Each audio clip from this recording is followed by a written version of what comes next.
And welcome to our Thursday, December 2nd, 2021 school committee meeting. We have just returned from executive session, and I would like to call the meeting to order by starting with the Pledge of Allegiance. So anybody who's here would like to join us. I pledge allegiance to the flag of the United States of America and to the republic for which it stands, one nation, under God, indivisible, with liberty and justice for all. Okay, so start out, if there's anybody here who would like to make a public comment, we'll start with public comment. Anybody who wants to comment can come forward and just introduce yourself. Seeing no public comment, then we will go into recognitions. It looks like we do have some important recognitions. We have a very important recognition tonight, and I am going to ask our athletic director, Rich Cormier, to come up and introduce us to the Hopkinton High School girls varsity volleyball team and their coach. Go ahead, ladies.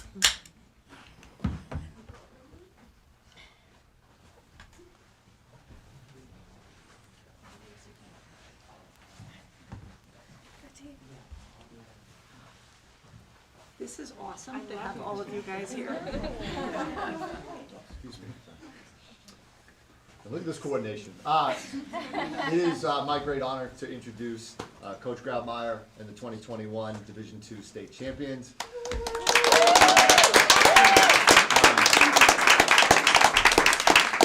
I certainly don't want to say much. I want the focus to be on them, but I will say they were just an absolute joy to watch. They went 25-0. They won the TVL. And Coach Grabmeyer said something early in the year about this particular team, about how together they were at all times and that they never got down on themselves. And in the state championship, if you were watching, they lost the first set. And then they won the next three to win the state championship. So congratulations. Thank you.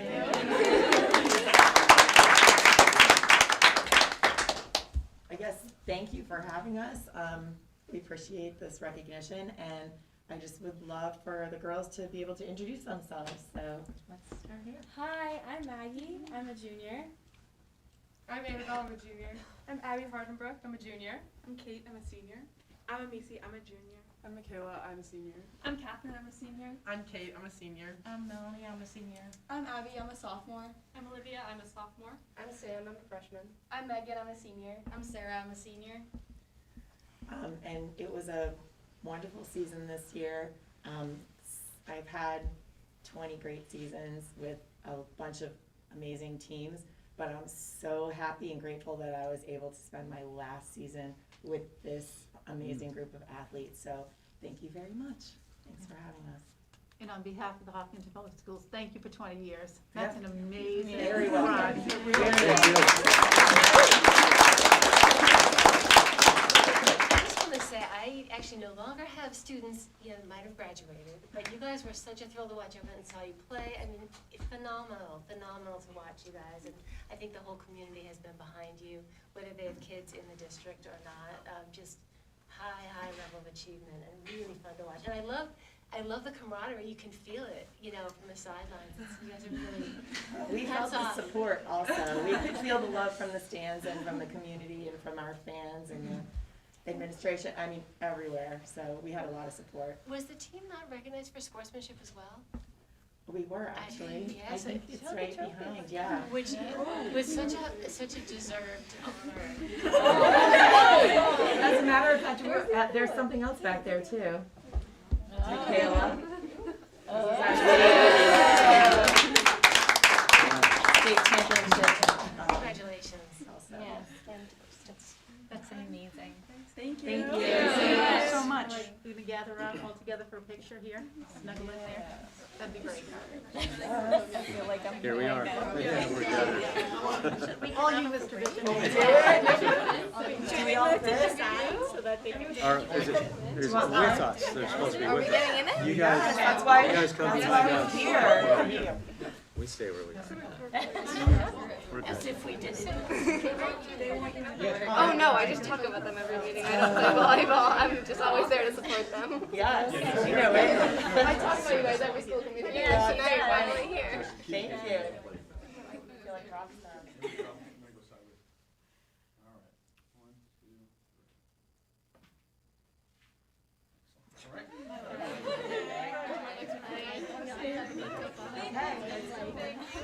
Thank you. History.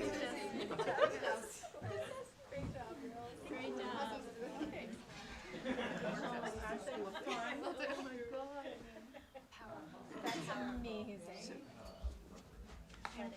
Was that, where are we? So we just, I don't know if there are any other recognitions that people have. Do anybody else for recognition before we move into the next piece? Did you want to? You know, I was looking at the agenda, Nancy, and I wonder if you would consider the sequence of topics, changing the sequence a bit. Sure. So it looks like we have student council update, which I know is going to include comment on the November mask off-ramping. That's also a topic in the superintendent's report. But then we have way at the end of the meeting when we're all really tired and punchy, the deliberation on mask lifting. I wonder if we could move that to right after the superintendent's report, or even right after her section of it that talks about the November experience. That's absolutely fine with me, unless anybody else has any. Okay. Do we want to go then and have our budget presentations ahead of Jesse? Is that okay with you? Totally To then fine. put all the masking things together and do budget, or do you want to? Well, I was suggesting the sequence is good up front, but just pull Okay. that one up front so that Okay. we don't, so that it's not 9 or 9:15 when we're Yep. doing that deliberation. All right, fair enough. So you want to? For sure. Hi, I'm Jessie Iannelli. I'm a senior at Hopkinton High School, and I have a little bit of an update about the school. So we have some exciting news from the music department first. 7 students were selected for the virtual Senior District Festival. This was Jordan Alstrom Hall, Abigail Baskin, Jacob Chastain, Luciana Duca, Aditya Machiraju, Carolyn Osmond, and Anna Rurin. And this was for either chorus, orchestra, jazz, or band, so that was awesome. And all of these students were actually also recommended to audition for the MMEA All-State Festival, which is super impressive and uncommon for every student selected to be recommended to audition for that too. We had our first outdoor pep rally recently, which went pretty well, I think. Definitely to many people's surprises, I think. But we were super happy about that and had been planning that for a while. So we were glad to be able to have that event, especially since the freshman and sophomore had never seen a pep rally before. So that was good. We also had Powder Puff as a super successful fundraiser for our junior and senior classes, raising over $1,000. So that was also a really exciting night with lots of the community coming out to see that as well. As you heard earlier, volleyball won the Division II state championship, which was also very exciting, and girls cross country also placed in the top 10 for the Division I All-States. So it was a great ending to an awesome fall season for a lot of our teams, and that momentum has carried right into winter sports, which began this Monday. And next week we also have our NEACS Accreditation visit, which provides us with a comprehensive report of how well our school is aligning with the standards for accreditation for that. And I also have an update about mask feedback from some surveys. I think I shared it with you, Dr. Kavanaugh, if you want to project it, or I could. Do you think you can? Yes, Okay, I just yeah. don't know what I have Yeah, to do. go right ahead. I'm not sure how to get it up there. I don't know if I have that option. Does it just come up as HMM Studios?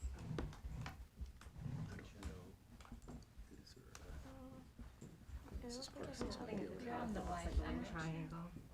I don't think I have That little thing I've there, seen it share, this little share button, is that it? No. I think you might have to do it, Carol. She doesn't have that. Maybe screen mirror. I think I've got it. Oh, yep, Is you there do a have it. code?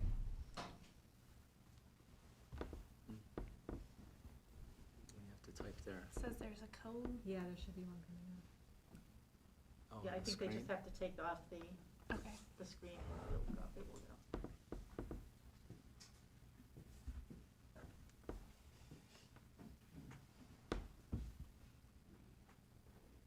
If you have any questions about the school update in general, I can take those now. Good. When we're meeting. You know what? It's really exciting to have updates about the school sports because that's something that I don't think we've ever heard during these meetings. So it was always something that we had to actually be sort of engaged at the school level to hear each individual update. So I really love that you bring those to us. That's really great. Absolutely. Yeah, I Thank just you. think the meetings are more rich to have student council representation at these meetings. Oh, yes. Otherwise, it's all of us just, you know. Well, I mean, to have someone who's in the schools from the student perspective, it's He really looks valuable. optimistic. You know, yeah, Yes. yeah. But Bob does. Oh, we're connected to that, but Bob has to put that up and take it down when he's here usually. Put up what? See, That's, where are you? that's a static screen. Yes. What will, Yes, to he's take gonna the take the screensaver screensaver down. Oh, I see, take the screensaver down. I am sorry, we are having technical difficulties. Well outside of my expertise. Well, the pep rally sounds like it was exciting. Yes, it definitely was. It was awesome. And it was the day of the Powder Puff game, so there was a lot of school spirit, of course, and the day before the volleyball state championship, so it was definitely good. It fell in a nice place. Very nice. I did not realize that game, the girls' football, made so much money. Yeah, it's That's been a- a big fundraiser, which is And now awesome. where does the money go? It goes to the senior and junior classes, so it was really helpful this year, especially too, since last year we weren't able to fundraise at all, so we missed out. We couldn't collect class dues, which is like the biggest money source for all of the classes, so it's been nice to have that to kind of get us back into shape for all the activities we have to pay for senior year, especially with prom and everything. so since Jesse's presentation Yeah. is really about mask lifting, would we want to have Mr. Bishop come up and do his budget report? And then they might figure out the technology on that end? Yeah, sure. Is that okay? All right, that's great. We'll bring Mr. Bishop up. Lots of exciting things about the high school. Yeah, absolutely. Yeah, I might just have Jesse do the budget. Doing a great job. All right. Well, hello, everyone. Good evening. It's nice to see you all. Hope you had a nice Thanksgiving. It is always a pleasure, and I appreciate the opportunity to come to talk about the high school and the FY23 budget. This was certainly a team effort this year. I think it was kind of a unique budget process for us.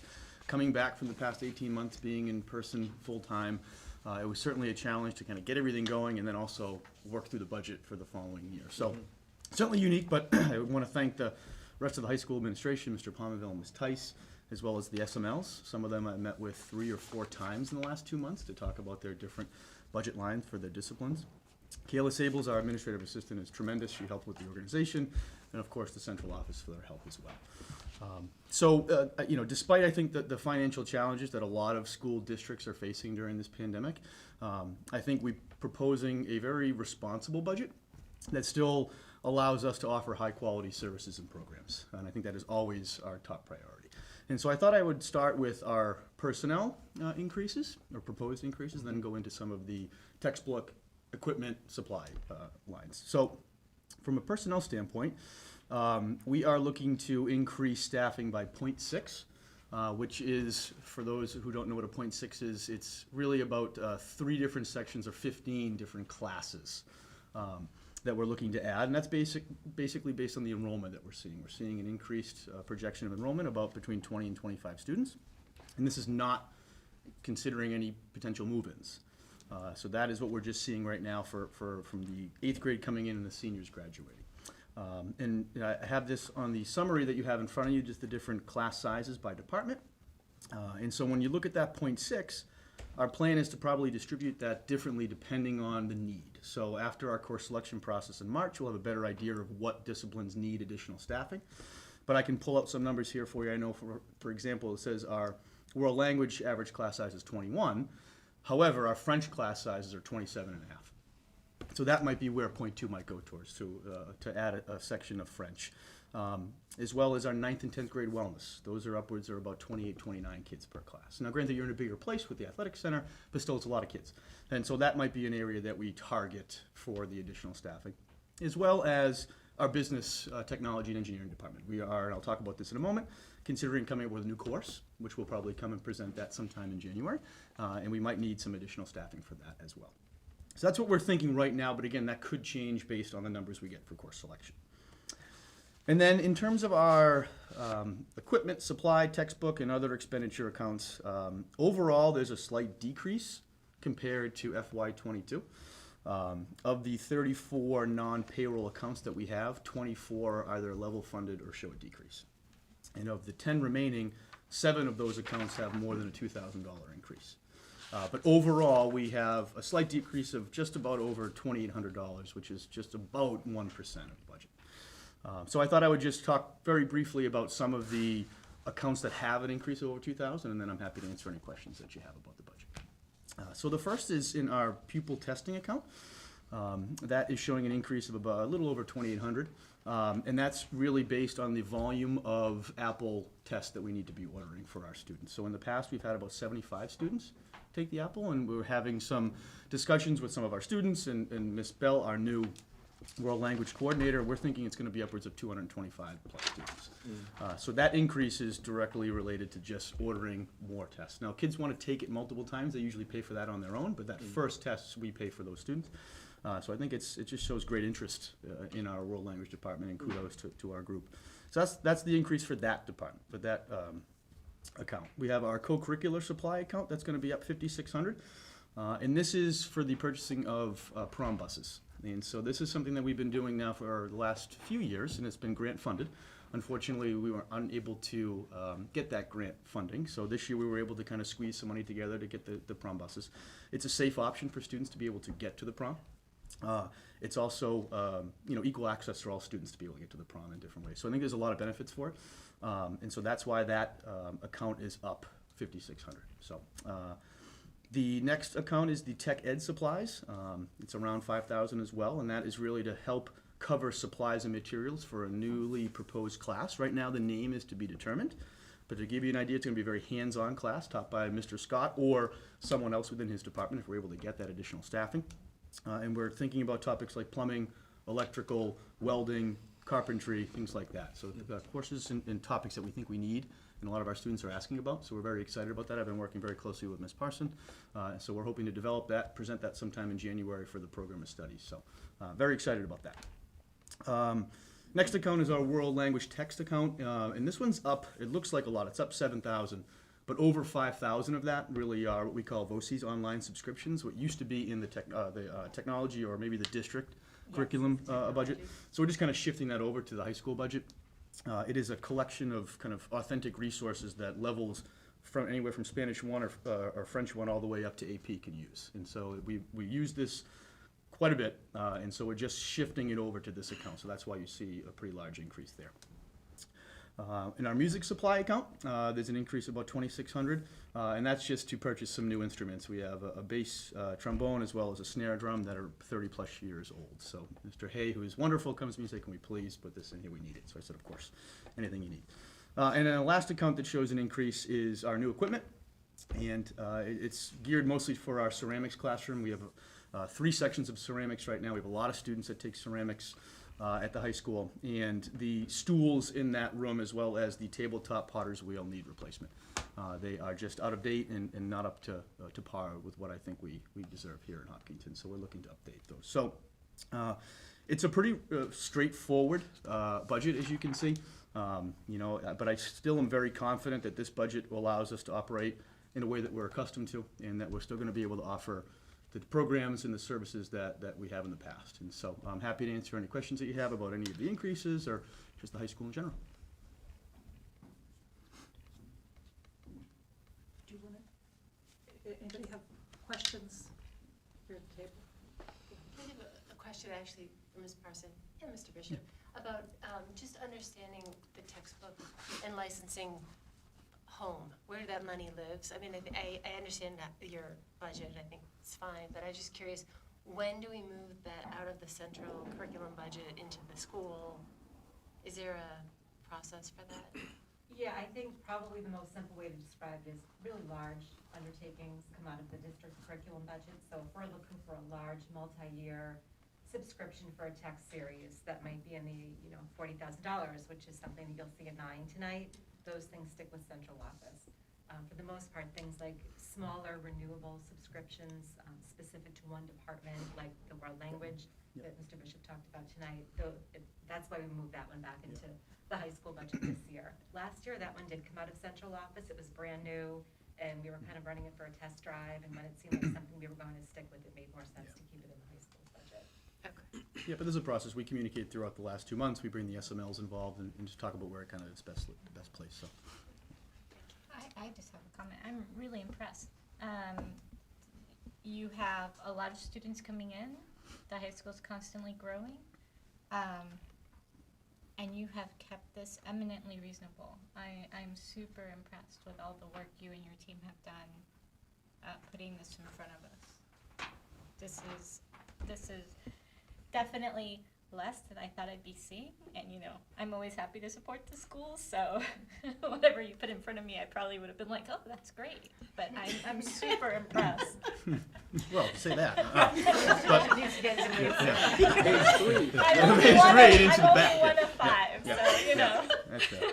Yeah, and I think it's obviously a collective partnership district-wide when you come up with the budgets and knowing the circumstances that we're in. But we've added some staffing almost every year since I've been principal, and thank you for that. And I think that is going to allow us, as you see on the summary, to have some lower class sizes in some of our college prep and foundations classes, which is a priority for us. So if we have a lot of move-ins, and I know that happens, you know, this might be a different conversation, might be coming back, but right now, based on what I'm seeing, I think I'm pretty comfortable and confident this will be what we need to I am a little continue to offer. Yeah. concerned. I think you said you're basing it on the incoming 8th graders or the rising 8th graders.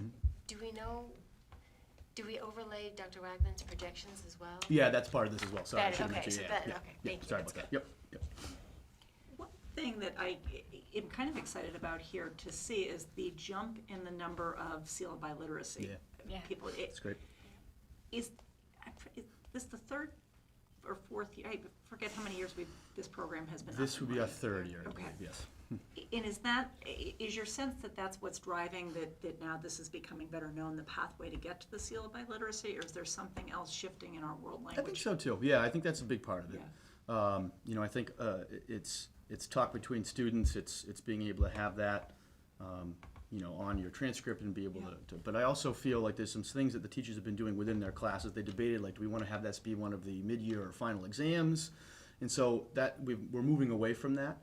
But I think just to talk about the importance of it and some of the work that we're doing in classes has just generated some interest, and kids want to do it, which has been wonderful. And some students will take it multiple times. Yeah.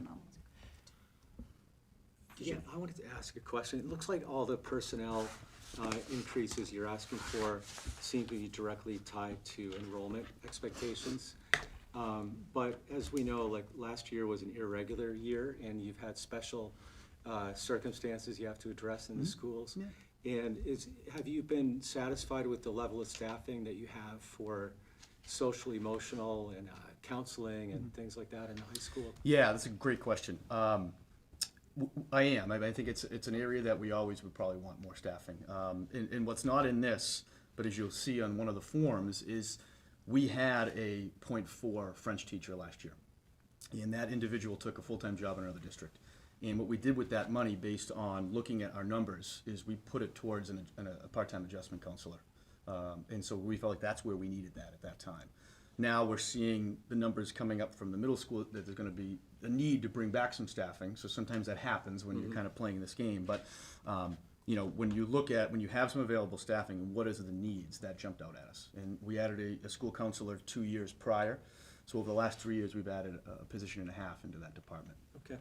And so that's obviously a very big need for us. Yeah, and then the other part of it too is like curriculum support, right? If people fell behind last year, you have the right amount of extra help. Yeah, so what we've done, which doesn't show up in this, is last year we spent some of our additional staffing in hiring an English teacher that's running our writing center / tutoring center. We've always had a paraprofessional in there before, and so it just adds that level of expertise in sending students down to get additional help with English. And that person we're also now pushing into classes. If they don't have students scheduled to be with them, we're going to have them go into a 9th or 10th grade class. So you have 2 teachers with a group of students, which is great. We've also taken a look at our overall math numbers and have been able to take .4, so basically .2 from 2 different teachers, to not assign them a full class, but to offer math remediation for our students who are struggling. So they have almost a full class of students that we've scheduled to see them. It's not as consistent as a regular class. It kind of rotates around the schedule. But those are 2 areas that we really focused on this year to make sure that we can provide support for our students that are needing additional help. Yeah, thank you. Yep. Yeah. So, Just one comment. I agree with what my colleagues have said about the economy you show here. And budgets don't make for the most scintillating reading, but I was so appreciative for my eyes to fall across bass trombone and marching snare drum. Did that for you. Thank you. We are fortunate that we have two members of the Appropriations Committee, Mrs. Birchman and Mr. Manning. Do you guys want to come up? Do you have any questions or anything that jumps out that you want to discuss? I could just ask questions here. Yeah.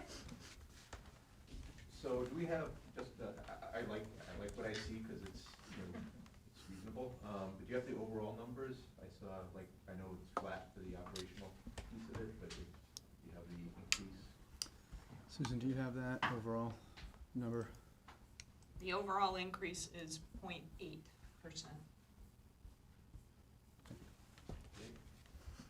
That's operational or operational plus expenses? Everything, department, full department.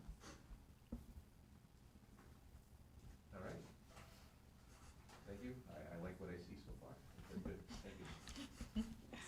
Thank you. Great. All right. Thank you very much. Great, thank you so much. Nice to see you. Would you like me to You're welcome to stay stay. for Jesse's presentation? I'm happy to answer any questions that you have if you Sure, like me that to. would be great. Good idea. You all right? Yeah, Want to tag team this? All right, go for it. Okay. Is this working? Am I good to go? Yes. All right, Yeah. perfect. So I sent out 2 forms about 2 weeks ago, whenever after our last meeting, to students and teachers. So I'll give the summaries of both of those. And I think there was a little bit of form fatigue from students, so we didn't get as many responses because this is probably the 3rd form I've sent out about mass. But we did get 260, which was all right. So first I just wanted to start out, I know we've been estimating how many people we've seen, what proportion of students have been wearing their masks and taking it off. But I just wanted to get a little bit of a more clear idea for you guys. So 46% of participants of the form said that they take their mask off all day. Around 30% said they take it off for some classes, whether the teacher is high risk, pregnant, whatever the circumstances may be. And 22% keep it on all day.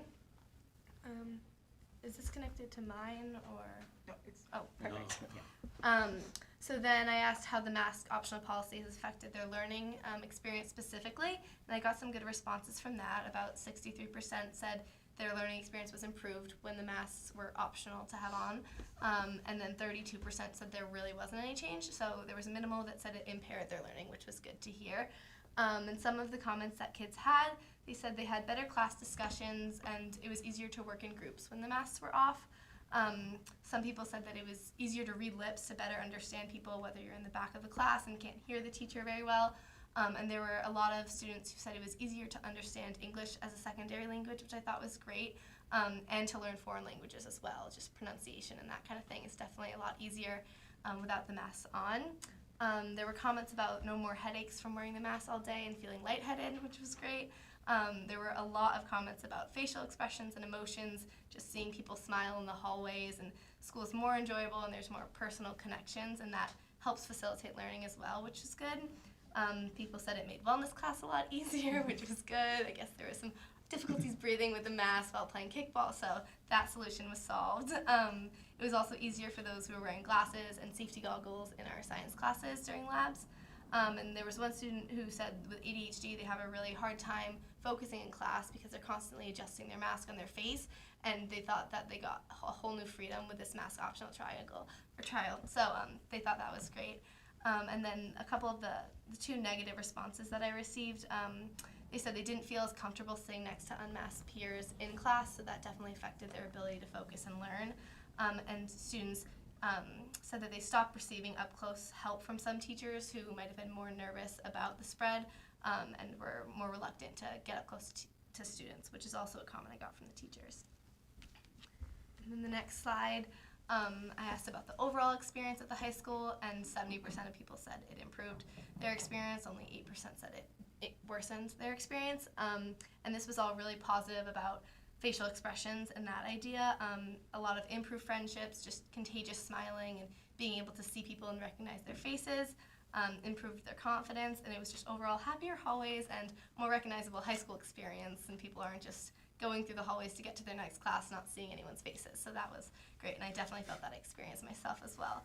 And then for the 8% that said it did negatively impact their overall experience, it was mostly just anxiety surrounding getting COVID and possibly spreading it to vulnerable family members, which is an understandable concern.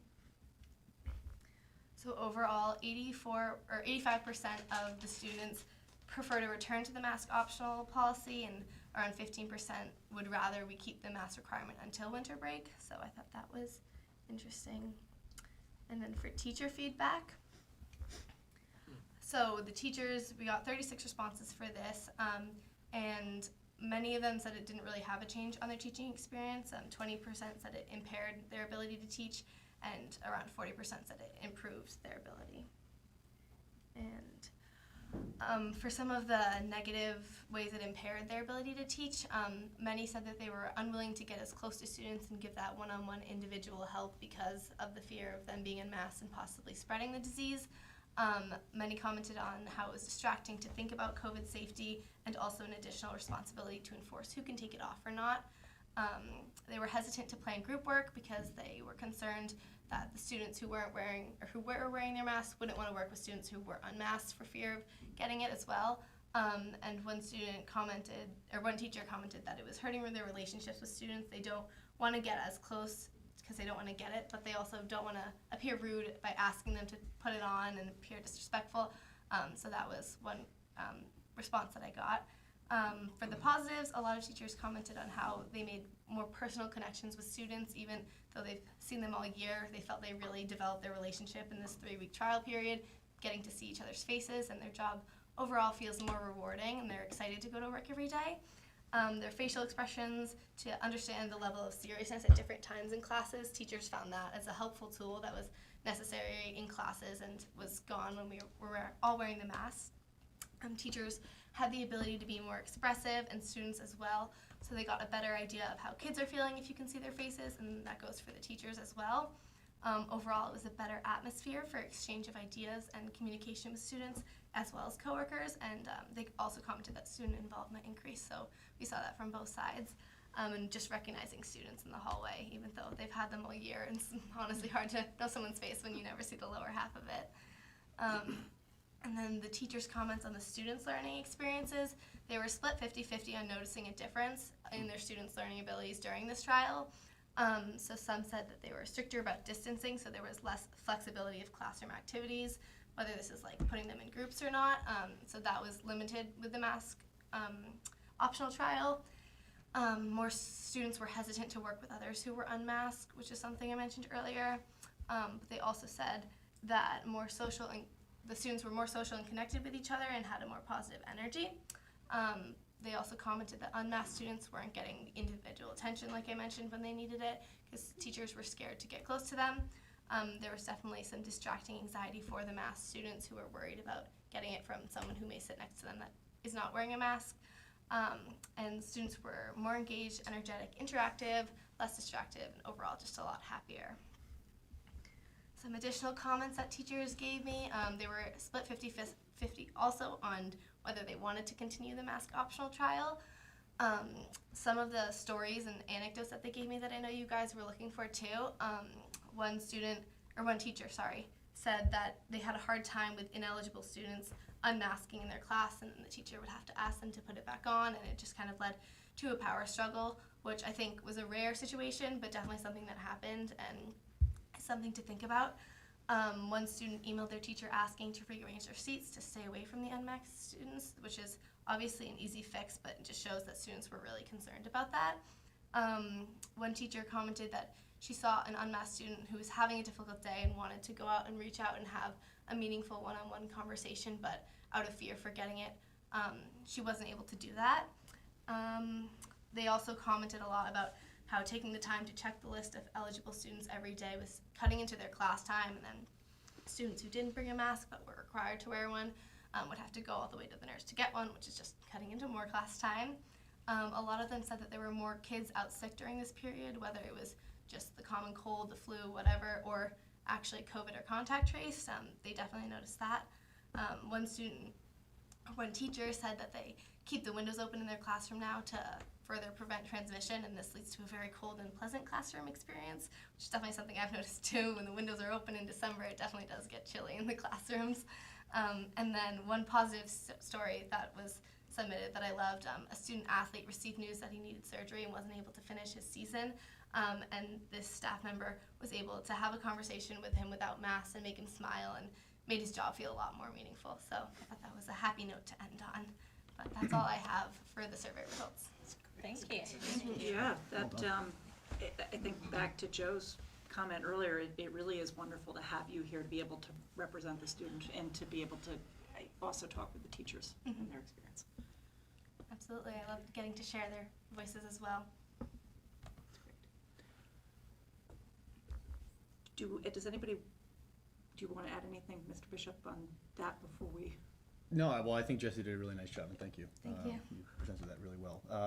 I think that, there's a lot of people wondering what the decision is going to be and questions about it, and I think that,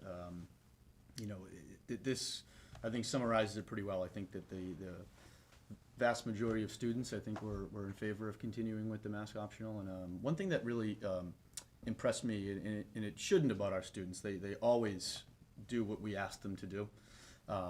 Despite whatever the circumstances and whether we might be fearful of that or not. We had a number of staff members that, whether it be with health issues or that might be pregnant, that were just a little concerned and asked their class very respectfully, if you wouldn't mind keeping your mask on, I would appreciate it. Not saying you have to, just out of respect. And every one of the kids in every one of those classes kept their mask on. I think that just shows the type of respect that we have in the building, which I think is really important. And I think that there's I think like the survey says that it's probably a little bit mixed with the staff. I did see more and more staff members, and you probably can attest to this too, take their mask off as we got through the 3-week trial period, myself included, getting a little bit more comfortable with it. So when we had to go back to the mask, I was like, I really enjoyed that period. But obviously I'm aware of the new variant, and there's definitely more and more students absent right now. I think there's more of a common cold going around. I'm sure we've seen that across the district as well. So I'm sure there's some concerns about that. But I thought overall the 3 weeks was a success. Very much so. Yeah. Thank you. So we'll invite Mr. Keller up to finish up with budget, and then we'll bring your report in to have that discussion. Okay. Is that Okay. okay?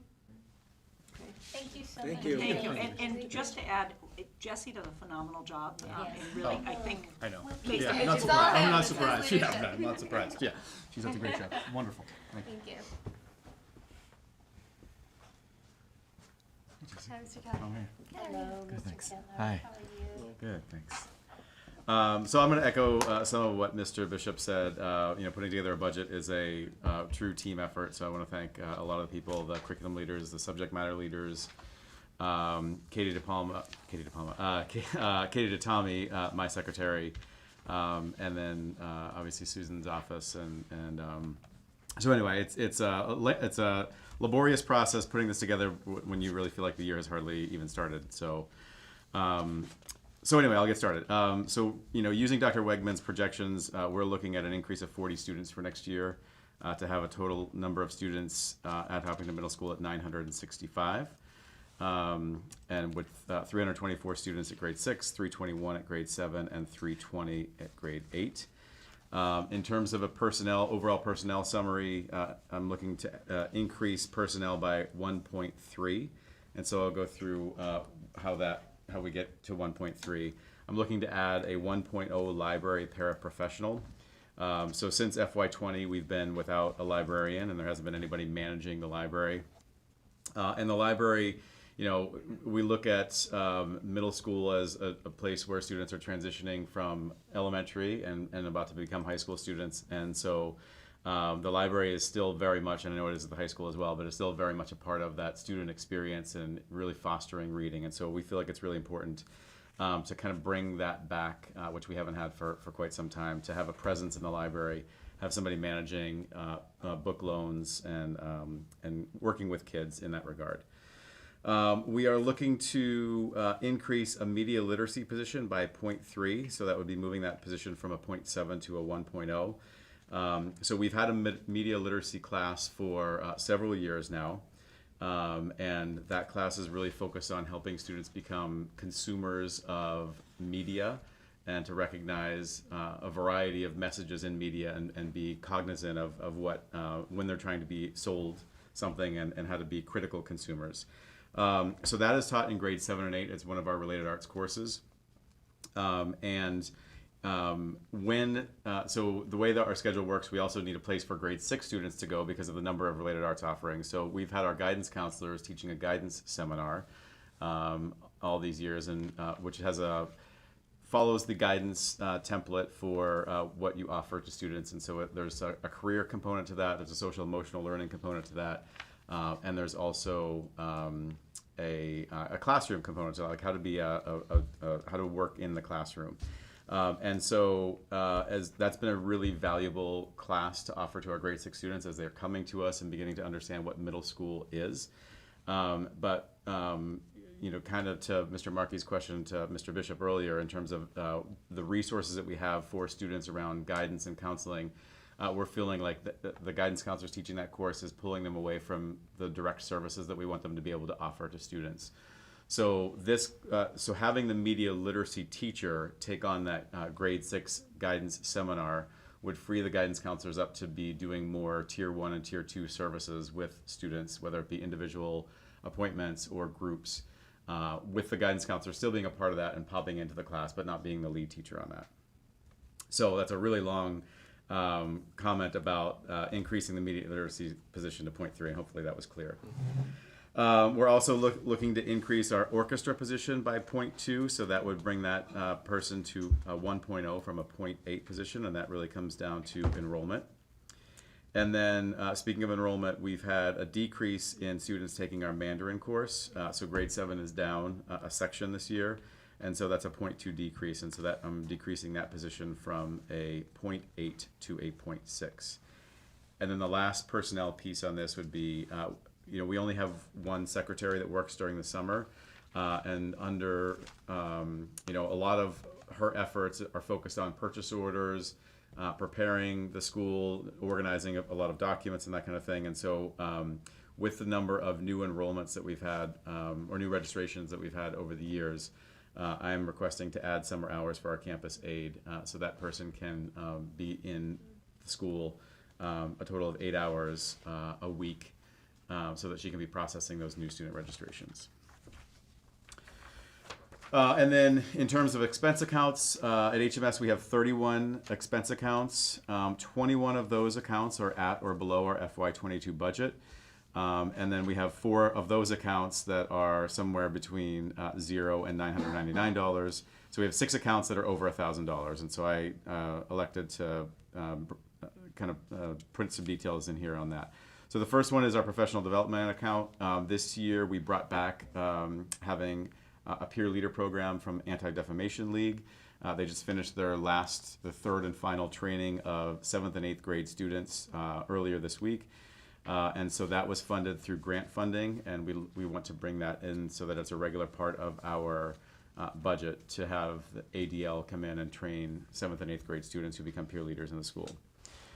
Similar to that, I've also requested a principal professional development increase for peer mentorship training. So we have our Ignite program, similar to the high school's Ignite program, and it's an opportunity to kind of look at that program a little differently and receive some different training on how we can sustain that over the course of the year. We do a really nice job in August when the 6th graders are coming to us, and we want to make sure that we're sustaining that throughout the course of the year so that 8th grade to 6th grade connection stays consistent. We're looking to increase our music supply account by $5,400. We have 2 30-year-old bass clarinets that Mr. Hay says it's time to replace. And I mentioned earlier the library paraprofessional. Our library books are pretty dated, and so it's time to bring in some new young adult literature. And so there's a request for $6,000 to invest in new young adult literature.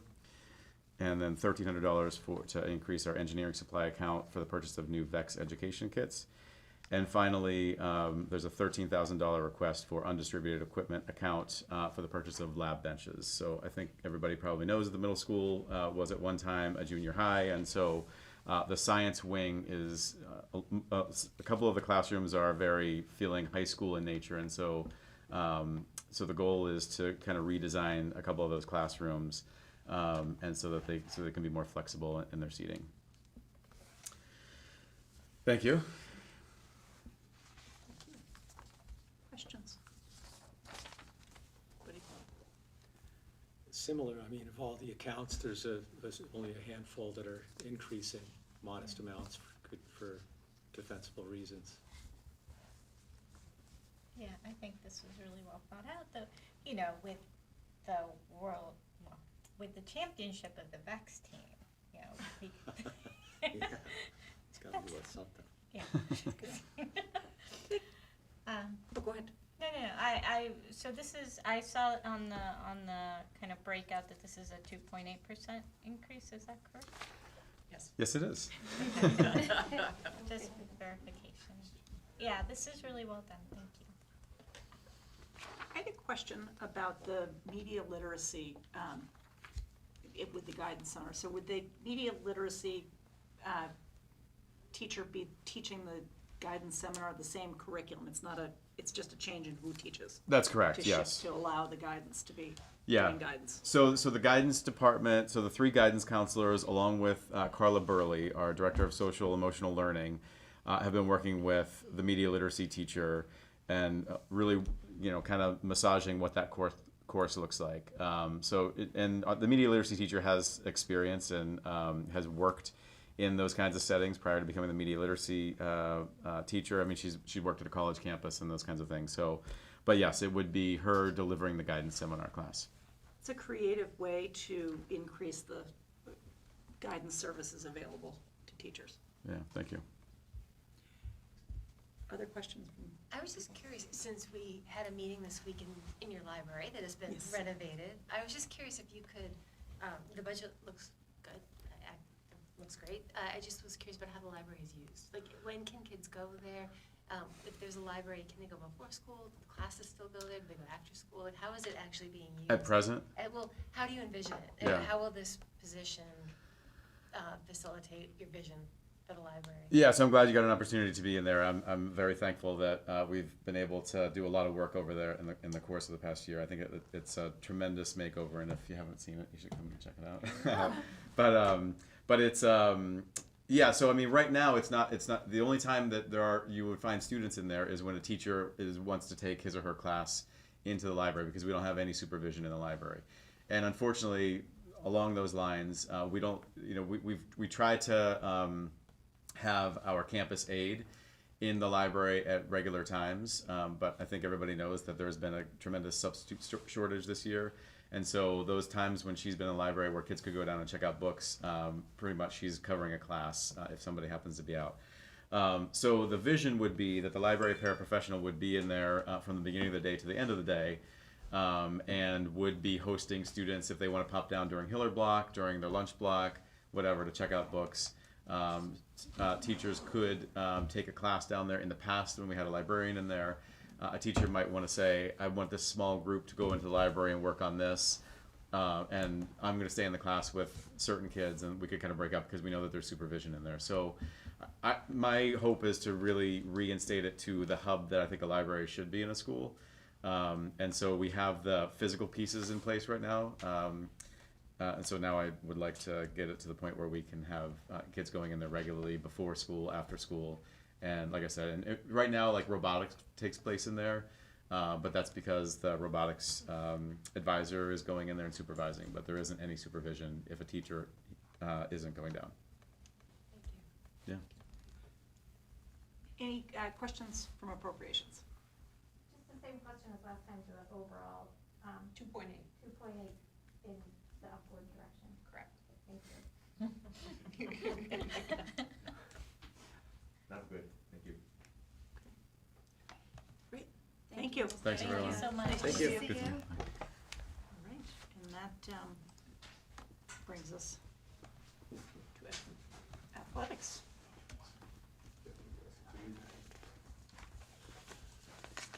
Nice to see you again. Hello again, everybody. Hello. Nice to see you. Similar to everyone else, thanks, again, it is a process. I've said this a few years in a row, each time when I meet with Dr. Kavanaugh and Susan, this is my third year and I still have not had a full year. So in terms of projecting a budget, it's challenging when I still don't have a transportation budget for an entire school year, for example.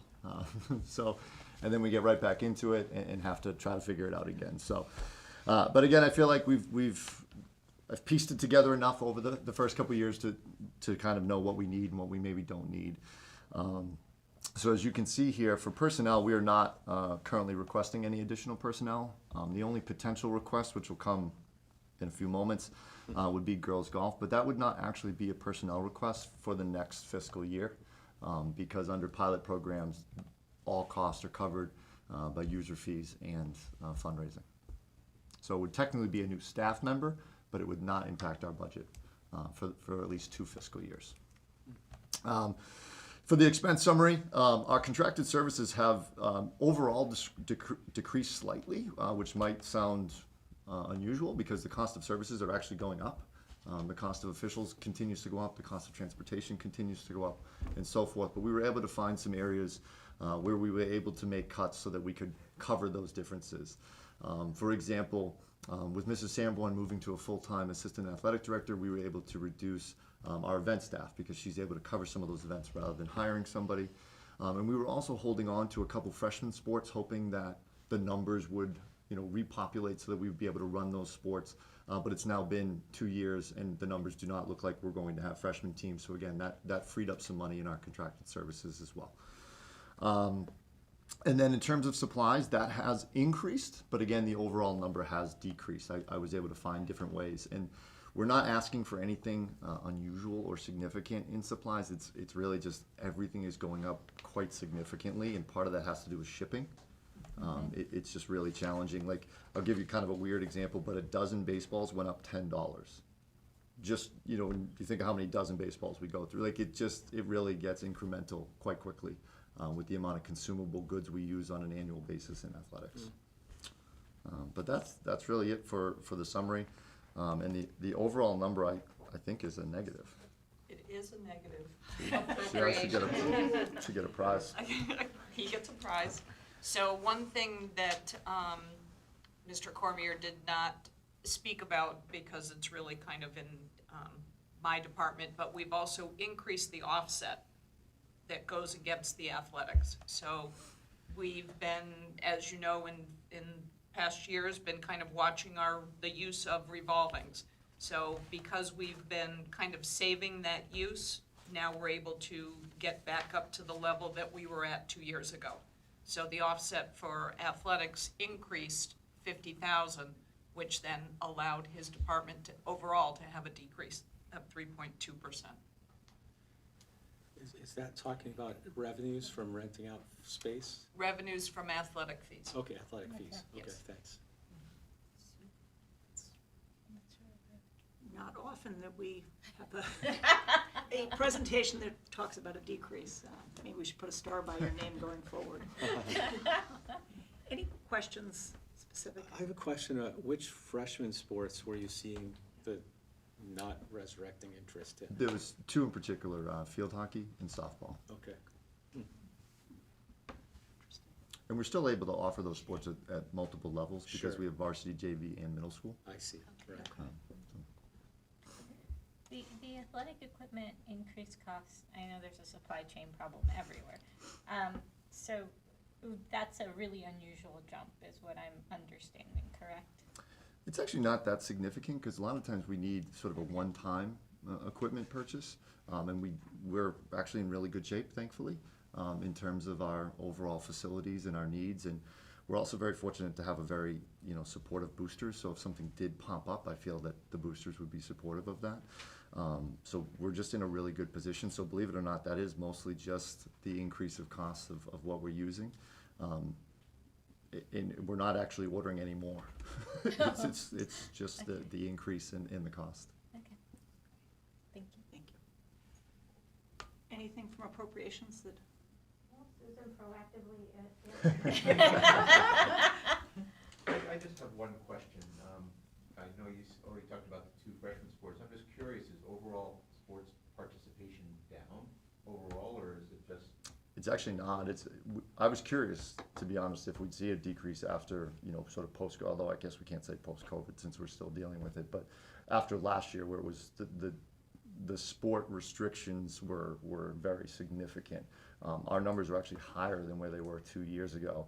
And I just think part of that is actually a result of COVID. People are just excited to get back involved and do things again. So I think the sports are just kind of, instead of those particular sports, kids are choosing other sports. So you're seeing numbers really increase in a few of our sports. In particular, our cross-country and track programs have really, really increased. Our football numbers are going up as well. So I think you're just seeing sort of a shifting of the activities that students are participating in. Okay, thank you. I was just curious just what was going on, whether it was COVID or not, or what's the trend. Thank you. Thank you. Thank you, Mr. So, Do you want me to do the others now? yeah, I was gonna say, why don't we take the other piece now, Sure. since you're up here already. So the second item, or second proposal, may at first glance look strange because it looks like an increase in user fees, which in essence it is. It is a proposed increase of $25 for our high school sports. Our middle school sports and unified athletic teams would remain $200. But the caveat, or really the reason I'm proposing that, is to also eliminate ticket sales. I feel very strongly that we want our students and our families and our communities to be able to attend these games without having to worry about spending money. And in essence, I think for most families, it will actually result in a savings by doing this, and the money will offset. So I really think it's sort of a win-win in terms of keeping us still very low in terms of what TVL schools charge for a user fee. I think $225 is very reasonable for a 2.5-month season with professional coaching and uniforms. And I'm speaking as a parent. I spend more than that on my third grader to get a fraction of what we provide for high school students. So I do think it is a slight increase for families, but I think in the long run they'll end up benefiting. We will still have to charge for state tournament games because that's a separate situation due to the MIAA. But for our other home contests, we would just no longer have to worry about charging a gate receipt, which I think would just be great for the community in general. One quick question. So the family cap increased from $1,200 to $1,350. So that would be the assumption that there's multiple sports played by a couple of family members throughout the year. Okay. And I just increased it proportionally. Yeah. And we still have financial assistance for any family that needs it. We would never want finances to stand in the way from a student having the opportunity to participate. Yeah, no, I think that's great. I want to completely endorse the elimination of the gate fees. I think that's all good. I think it invited the community in. It was not every sport charged them. It was sometimes hard to know when you had to pay them, and I don't know that it accomplished what we wanted it to accomplish. So I thank you for bringing that forward. Are you ready for a motion? I am. Okay. I move that we approve the high school athletic fees starting 2022 to 2023 school year and eliminate ticket sales. Okay, that's great. Is there a second? So moved. Okay, so motion by Joe, a second by Meg. I got so excited about the elimination of the ticket sales. All those in favor? Aye. Aye. Aye. Any opposed? Great, thank you very much for bringing that forward. Absolutely, thank Thank you. you. Thank you for your support. Okay, and then you've got girls golf. And then the last one, yeah, this was something we were actually hoping to propose 2 years ago, and then of course sort of the world unraveled a little bit. But I really strongly believe that we have the interest and the participation levels that warrant a girls golf program. So for those of you that are unfamiliar, girls do have the opportunity to play golf at Hopkinton High School, but they have to play on the boys' team in the fall. Only 8 golfers. It's really hard to compete in a varsity golf match regardless. Only 8 players out of the entire team compete in a golf match. And so although a female student can play, they have to make it into the top 8 to be able to compete into our matches. And we do have quite a few girls that do that. We had a couple this year. But it is more challenging. And then, again, not to go down all the sort of minutiae of this, but there's also a state championship, as there is in other sports. And for the girls, when they compete in the fall, they have to play from the same tees as the boys, which is certainly not a fair advantage by any means. Whereas if they played in the spring, where the MIAA hosts a girls golf as a sport, they would be able to compete against all girl teams. They would have their own state tournament and their own state championship. That would be a more level playing field. So again, I propose this as a pilot program for the next 2 years. So again, it would be funded by athletic fees. It would be funded by potential fundraising. HCC, Hopkinton Country Club, has graciously offered the same situation that we have with our boys golf program. So we're very fortunate to have such a beautiful course free of charge, which is amazing. So I just think overall it would be just a huge benefit for our female students who are interested in playing golf. Absolutely. And it would be a spring sport. It would be a spring sport, yes. Are there many TVL schools that have, or would it be a broader league? So we'd actually be the first TVL school to do it, but that's not necessarily surprising. We are the largest school in the TVL as well, but there are local communities that have it. So we'd be able to put together a schedule quite easily. It's similar to alpine ski, which is also not a TVL sport. So I would just reach out to the various schools that do field teams and schedule that. So we would not have TVL champions, or I guess we could just call ourselves TVL champions. But Put a banner up. Do you know, do you have any idea, order of magnitude, how many participants you would expect in a pilot? So it's a little bit tough to know because some of them might currently play another sport, and one of the things that would change is the girls who have currently played for the boys team you could not, if we have a girls team, it would eliminate the opportunity to play on the boys team, if I'm explaining that clearly. Yeah. So we have about 6 or 7 right now, and then we think that the sport is just continuing to growing and talking to HCC. So we've had conversations with the country club about the number of younger junior female golfers they have. I've spoken to some parents in the community as well. So we estimate around 12 in that first year, and then we hope that it will kind of grow from there. Great. And could you just remind me, maybe Nancy, how we do the pilot for a year, and then does it come back to us to vote as to make it an official? It's 2 years, I believe. Yeah, my understanding is it's 2 years, and then we would come back to vote based on the viability and the interest level, whether or not we were going to permanently incorporate that into the budget. Okay, I move to approve the girls golf pilot program in spring 2022. Second. So motion by Leah, second by Meg. All those in favor? Aye. Any opposed? Okay. Great, thank you Awesome. very much. Thank you very Thank much. you. Thank you, I appreciate all the support. Thank you. And that brings us down to our final budget presentation for tonight, which is curriculum and instruction, and Mrs. Parson. Sure, thank you. So I think you'll hear a similar theme. A very conservative budget was created from the curriculum department, and I just wanted to start by thanking the committee for the financial investment in a full-time math coach that we've been able to support this year. We increased Shelley Moran's position from 0.4 to 0.6, and she's making an incredible impact already this year with our students and our faculty members, and I feel that position is a great success, so we're thrilled to have that. And in addition, we desperately needed the 1.0 ESOL teacher that the committee funded in the town for us this year, and that also has been a huge help to relieve some of the larger numbers that we've been seeing at the Hopkins and the Elmwood schools this fall. So in terms of personnel, again, we are requesting a 1.0 ESOL teacher, simply due to our numbers and the shifting demographics in the town of Hopkinton. And we're currently looking at 281 students who are part of our program, our active ESOL learners, our ELL learners, and we're just looking at caseloads that are becoming further away from what we would consider manageable on the parts of our teachers.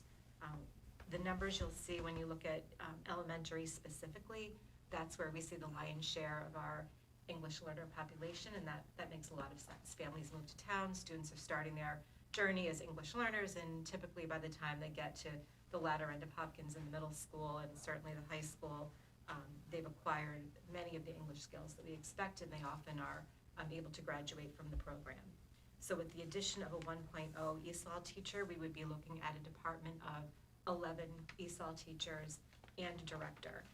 And just to kind of point out the shift, I provided a chart for you that really showed, I looked at a 7-year period because I felt that's really where the shift, where the impact really was demonstrated very clearly.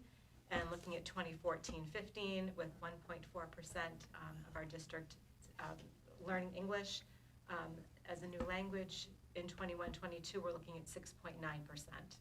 And that, when we look at that in numbers, in 14-15, we had 48 English language learners, and now we're up to 281, as I said earlier. So, you know, the numbers really tell the story in and of itself. And I think it's also important to talk about our students, not all of whom are English language learners, but students who come from families where English is not necessarily the first language spoken.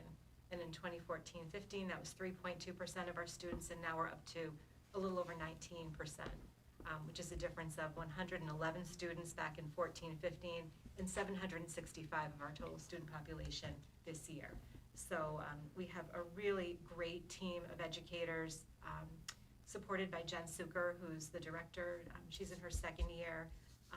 In fact, tonight I believe they had one of their LPAC meetings, so we're really starting to see that involvement of our families, which has been kind of a long time in the making. So, but we want to make sure that we can proceed appropriately with our students and give them the instruction that they need so they can acquire the English that they need to access the instruction that they require moving forward.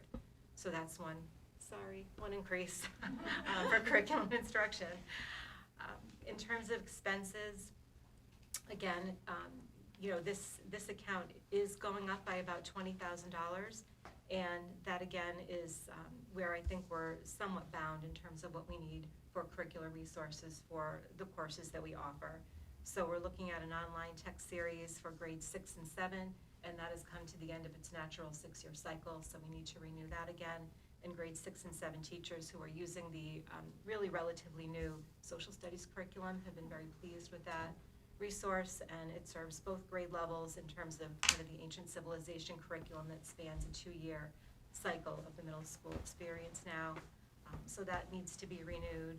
We had a request, which, and you know, Amanda, you asked this question about what comes out of my budget and what comes out of the high school budget, and at least during the time that I've been here, we've really never had a request from high school English for textbooks. They typically work through the building, they buy small sets, and I've heard Sarah Ellum, our subject matter leader, say, you know, repeatedly to me, how can we get some more money for books? And we talk about, well, can you write a grant? Can Mr. Bishop support some sets of texts? And they're really doing an incredible job in that department with diversifying the materials that they're using, bringing different lenses and viewpoints, and really honing in on a very consistent curriculum with our 9th and 10th graders. And we really want them to have the resources that they need. So we've added in, I would say it's under $10,000, but a modest amount that I think will bring them the materials that they need to best support our students at the high school level in English.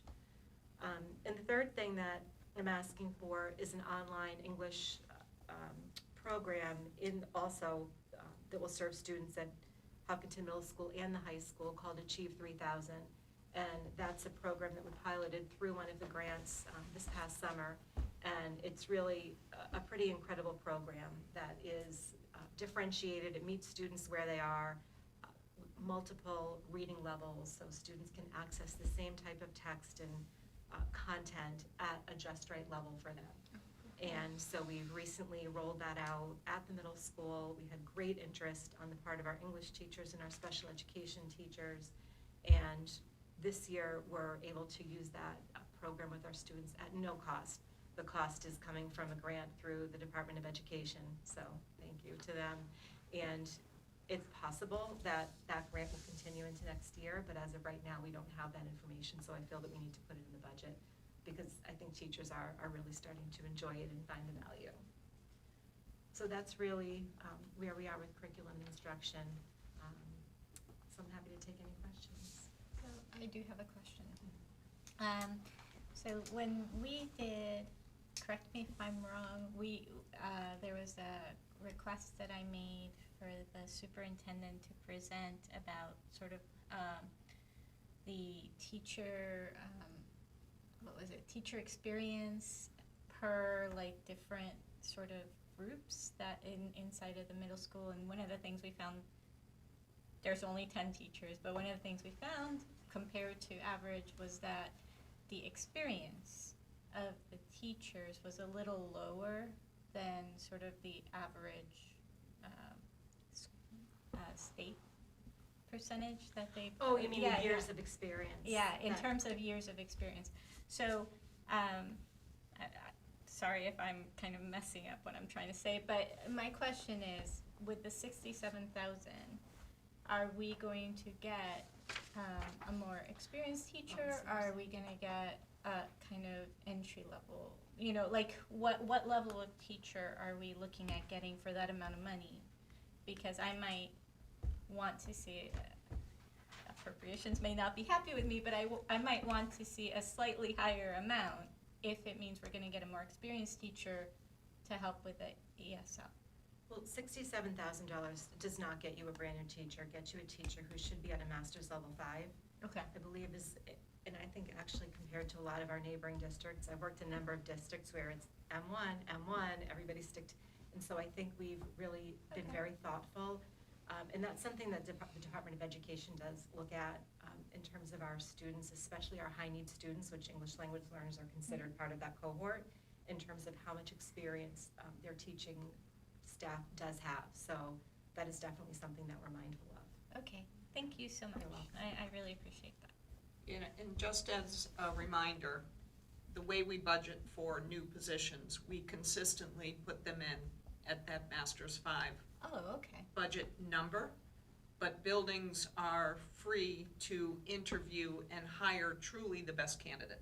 Okay, that I was not aware of. It is a budget number that we put in. Some will hire at a lower experience, and some will hire at a higher experience. And that's where you see that attrition number when I do the financial reports comes into play. That is really helpful, thank you. I did not realize that. Other questions? Yeah, I love that we're getting so many students with different languages in the district. Can you tell us anything about the makeup of those students, what languages they're bringing to us? Sure. I don't have the little grid in front of me that has all of them, but I can tell you the higher percentage languages are those Indian dialects, Chinese, like Telugu, going back to some of the Indian languages, Spanish and Portuguese. Fantastic. Those are the larger, and then we've got Japanese, Arabic. Jen Super and I were just talking about that today, so it's That's great. It brings a lot of richness to our community. And I just have a question. The average elementary caseload is 30 students. So how are the EL learners divided? Are they must be in smaller groups when they're getting their language lessons.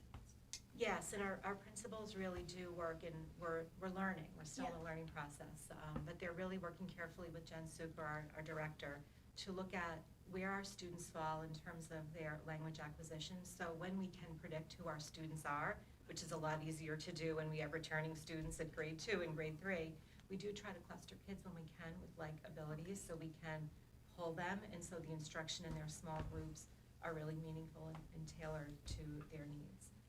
So we do have a mix of in-class and pull-out instruction as well for our language learners. And just another question about curriculum. It seems that all the curriculum is moving online. Which I used to moan about that, I acknowledge, but it allows for more flexibility for different kinds of learners, so they can listen to it. Yes. It's not just text that they can read, so I think that's great. I'm sure that even though the materials themselves aren't costing more, they're probably charging us as if they are. Well, it's kind of interesting. When you need to start adding in the actual hard copies of text, that's where you see the price. Right. But thank you, this looks great. Thank you. Thank you. Other questions up here? Okay. Appropriations. questions? I do have two questions. One, just the overall net change. 4.8. Okay. And then really more of a comment. It's entirely possible that I'm misremembering this, but I feel like, Carol, when you started, we maybe had like 2 teachers. Oh, that is correct. We had 2 when I Yeah, got I it, mean, yes. this was really helpful, to see the change in numbers over time, and understand, what's driving the increase in this department. In particular, you kind of now have a coordinator department, and, this was really, really helpful to understand, and I think, Meg makes a good point. It really adds to the richness of the district and the town, but it also comes with, work for you guys, so, thank you. All right, Thank you. thank you. All right, so then that will bring us into the superintendent's report. And just to kind of go back to what Joe had said, do you want to do the first part of the report, which is just the masking, and then go down and then come back to the superintendent's report? I think that makes sense for continuity of our thought process, yeah. Thank you. Okay, so we'll begin with the superintendent's report for Thursday evening, December 2nd. And I can probably zip right through this because Jesse's already done such a great job on most of this topic that I won't have to say too much. So this will be my final report on the lifting of the mask mandate at Hopkinton High School. This is stuff that you have already seen. You know that you voted for it originally on October 21st. We had a 3-week trial because we were taking a very cautious approach. We began on November 1st and we ended on November 22nd, which was the Monday before the Thanksgiving holiday. We actually received a commendation from DESE on our implementation, and I know Mr. Bishop and I have received several phone calls from all kinds of districts around the state. Can you tell us how you implemented? In that first week, we were only unmasked for 3 different days. Anyway, then we implemented, and when we did, we had a Google form, and parents were asked to share their kids' vaccine health information as well as consent to unmask. We arranged things so that there would not be a HIPAA violation, but so that teachers would have an understanding of who could and who could not remove their masks for vaccination reasons or for other reasons. In the first week that we took this for a test drive, we had 612 students, and when I last presented this, we had 694. I believe today we're at 707. So we're at just under 60% really of the student body that had submitted to us information. And as Jesse said and Mr. Bishop, I think that it has really felt like business as usual at the high school. So I also did a survey, and in my survey results, you can see who responded. So it was sent out to educators, administrators, paraprofessionals, support staff, kids in grades 9, 10, 11, 12, folks who work as technicians and student information systems, and then the other category of other. All right, so I had created some check boxes and asked people what was personally advantageous to them. And 325 people said that they were able to see, evaluate, and communicate through facial expressions. 325 said voices were not muffled, so it was much easier to hear one another in classrooms. 117 said their glasses didn't fog. 213 said that seeing people's lips when speaking made learning a whole lot easier.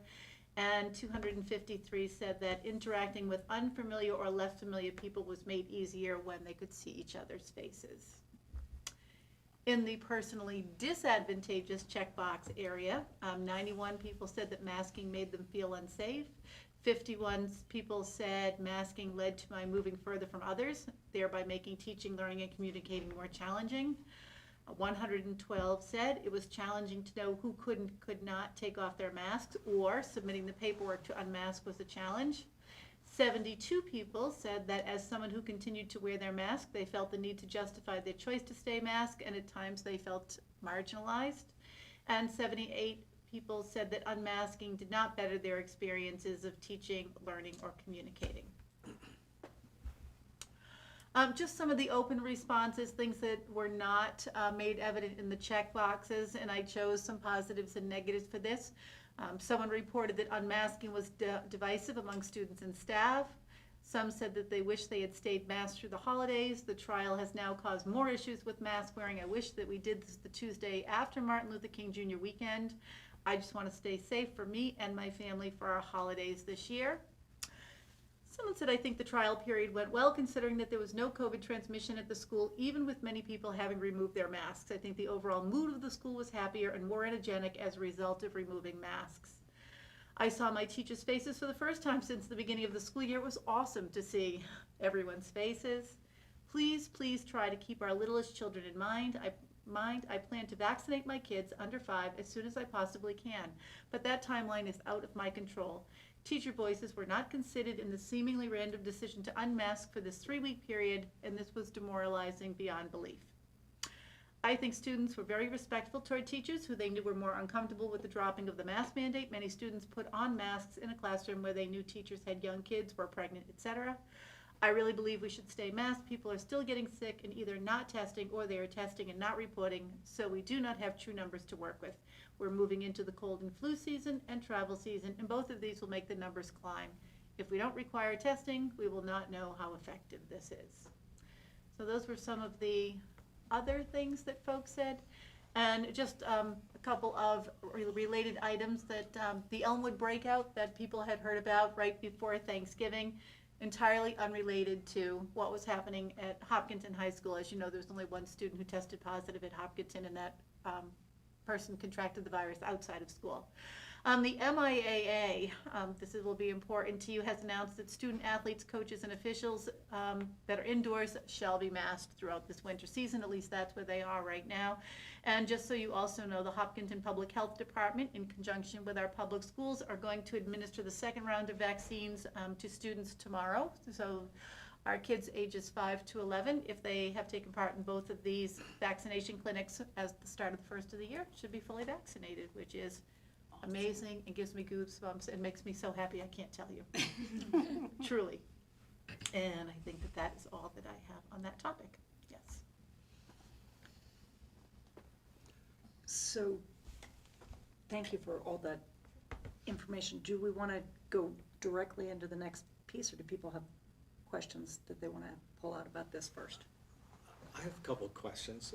I wanted to know, since it was a trial, were you able to look at like absentee data of those 3 weeks compared with prior years, or? No, I didn't do that. Yeah. And I think to compare it to prior years would have been skewed, because what we're telling families, if we went back 5 years and I had a runny nose or a cough, my mom would say to me, go to school, Carol. But under these circumstances, we're not allowing kids with a runny nose or a cough into school. So that data would have sort of been an apples oranges comparison a little bit.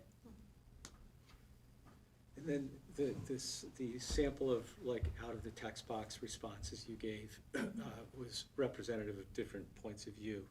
Overall, would you say there was more of a skew towards it was a positive experience, or? Well, I think you probably see that in the numbers of personally advantageous. So you've got numbers like 325 and 117, 213, 253.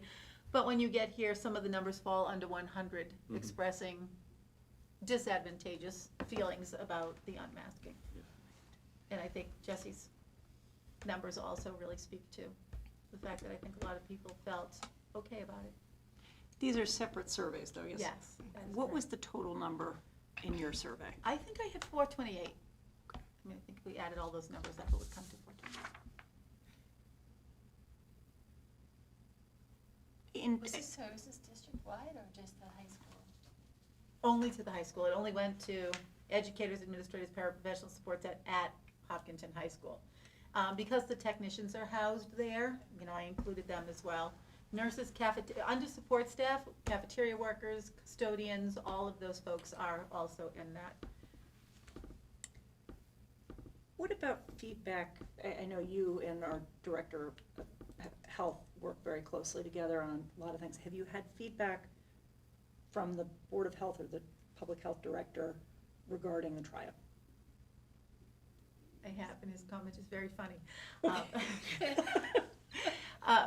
I think in the beginning, he had some trepidation about this, as you'll remember, but I think as we went through the process, he had at one point, we talked very frequently, and he said, if we get to the end of this and, nothing outrageous happens, it's gonna be kind of miraculous. And now I think he's working with a lot of public health officials around the state who are asking him, how do you get your people to 98%? I mean, really, I think the reason this worked is because Hopkinton had a vaccination rate of 98%. I mean, we're so fortunate to be in this community. That's right.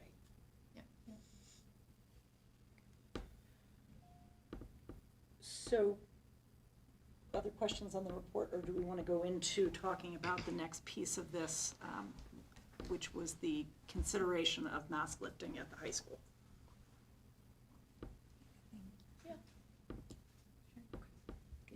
Sure. So, once again, I am an advocate for a cautious approach. And, we were successful in a last 3-week trial, and if I were to make a recommendation, I would think that we should again look at the period running from Monday, December 6th through Thursday, the 23rd, when we release for the December break. And I think this time we have the advantage of knowing that the MIAA has hard and fast rules in place, which makes me feel good. I think we use the same lists of vaccinated, unvaccinated, or permission slip people, so we know who is eligible to unmask, so we don't have to go through that. But that survey remains open, so if additional students wanted to submit vaccination data and permission slips, they certainly could still do that.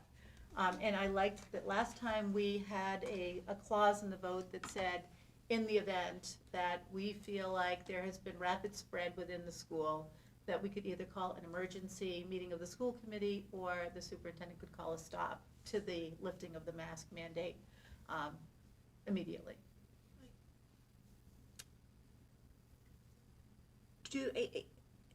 Have you seen, because it hasn't been updated on the town website, anything that you have heard regarding total number of COVID cases in Hopkinton currently?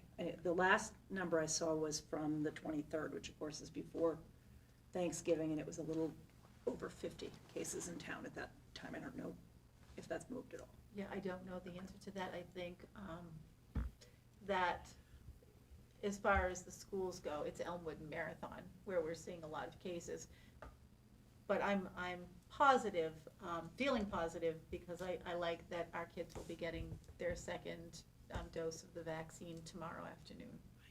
Like that feels really good, that more and more of our people in the community will in fact be vaccinated. And so we talk about our clinic, but we really don't know how many people have accessed the vaccine through their own pediatrician or CVS or some other venue that might have just been easy for them.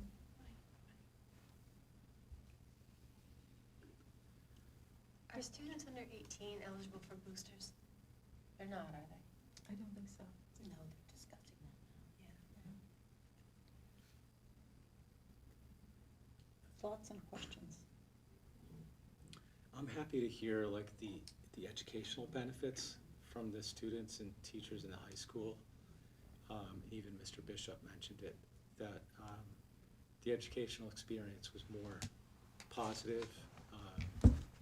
We've all been concerned about social and emotional health in the high school, and to hear about contagious smiling and things like that is really reassuring too. But primarily from an educational point of view, which I think is our primary interest, that it definitely went well, and we didn't see any fallout on the health side at the same time. So really happy how it worked out. I was surprised at first how many people opted to keep the mask, but that left a layer of protection too, I guess. It was not, sorry, it was nice to hear that the students put on masks for respect of the teachers' wishes too. So, I just want to congratulate you on the pilot. I think that we also hear talk about success, and people call you up and they want to emulate and find out what did you do and how did you do it, and we sort of casually take for granted that out of the blue, first in the state, you created a method forward, and you came forward with a cautious recommendation. You implemented in a way that was respectful of families and respectful of individual choice. And I feel very fortunate to have you at the helm. So I just want to say thank you. I think you did a really wonderful job implementing this pilot, which, as you know, I had a lot of trepidation about. And I think due to you, your staff, and the teachers, and the students who all, work together to make it successful, it was great. I'm very thankful. Yeah, well, we really kind of owe it to the high school folks, because you were boots on the ground. You did all the hard work. Really. Thank you. The students are very thankful for you, too. We might let 1 or 2 snow days fly this year. Wow, that's the loveliest thing anyone's ever said. So I will say the pilot was far more successful than what I had anticipated, just in full disclosure. I had, some concerns up front. I am ecstatic to see that we came through the pilot without having any major issues. And even kind of looking at the data district-wide, it seems like the cases that we're seeing at the high school have not significantly altered from what we had seen with the masks on, and the elementary cases we know are unrelated. The one thing I will say, unrelated to the pilot, but that I do have concern about, and makes me a little bit uneasy right now, is the new variant in the increased community-wide and statewide of both the positivity rate and total number of cases, because of course, even though we're looking at the high school doesn't exist in a vacuum. I love the information that we have here, and all the positives, I think, probably are greater than what I had anticipated in terms of feedback and in terms of what the actual experience would be for students and what a difference that made. I guess in terms of my comfort level, and I wholly expect that I'm the only person here that would maybe feel this way, that I would be more comfortable moving this on in another week when we see more data about kind of the post-Thanksgiving piece and community-wide, but that would be my one piece. So that's... As I said, originally I think the safest way in my mind to go forward would be around MLK Day. That said, I think you have been very on top of the cases, the contact tracing, the origin of the cases, and I'm comforted by the fact that we are so on top of things that we have not seen in school spread, that so many of our young students have at least one vaccine and will hopefully get a second one.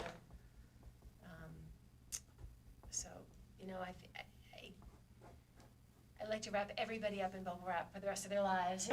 Myself, my kids, my family, everyone I care about. But I think in reality, I could see, a path forward that I couldn't see as clearly before. So. And I do think when we come back from the winter vacation in early January, we put them back on again, just as we did after Thanksgiving. Yeah, that's what I was going to say. So, I was torn with my vote, as everyone knows.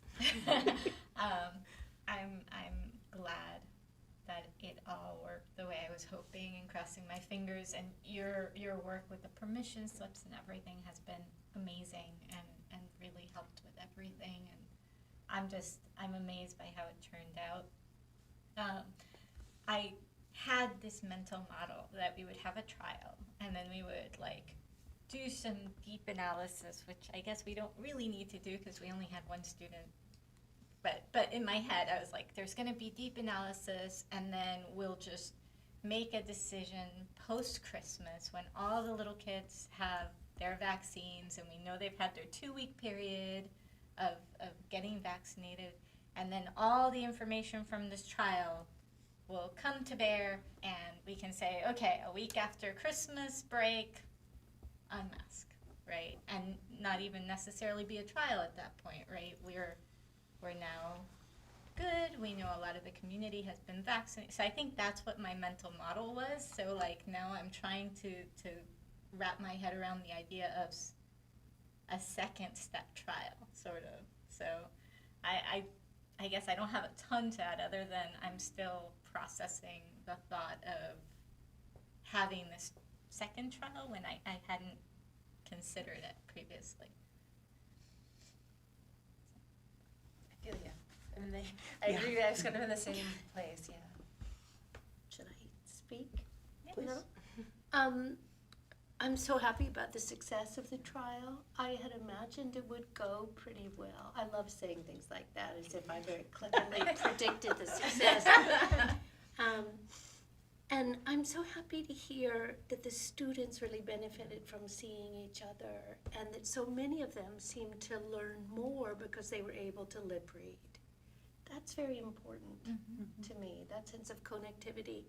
And I'm not terrified about the new variant yet, because I don't think it's doused Massachusetts with its poison, she says, hoping it's true. And so let them have a break before it happens. You know, go ahead, give them another trial, 98%, we're doing okay. I feel confident with it. That's actually a very interesting point, right? What between vaccination and Delta variant, we had a little bit of a breather and a break, right? Where a lot of us kind of unmasked for a period of time and we're feeling a little better, you know, and then Delta variant came around and derailed everything, but we had a breather. And I think that's a really interesting point is we know this thing's possibly coming down the pike. We don't know when. Right now it's not here. It looks like it's mild based on what we're seeing. We're not sure, but it might be that after Christmas it's hitting everything and we're unable to unmask. So that's actually a really good point that I hadn't actually thought about.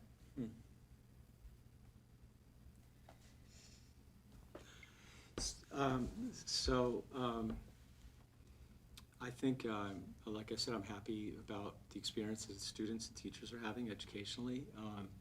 I'm comforted by the fact that the state, in their letter to us, in which they wrote that vaccinated individuals at Hopkins High School are no longer required to wear a mask. They also, in that same letter, said we reserve the right to reimpose the mask mandate at any time if conditions change. And I know the state is watching, things very closely. So I feel, given the positive experience we've had with this trial and all the considerations everyone brought up, that it would make sense to continue the trial through the last day of school this month. And then I agree, just like we did on Thanksgiving, due to travel over the break, to come back masked for, do you have dates for that, for a week? Or for a week or something, and then we do the same kind of lessons learned at that point?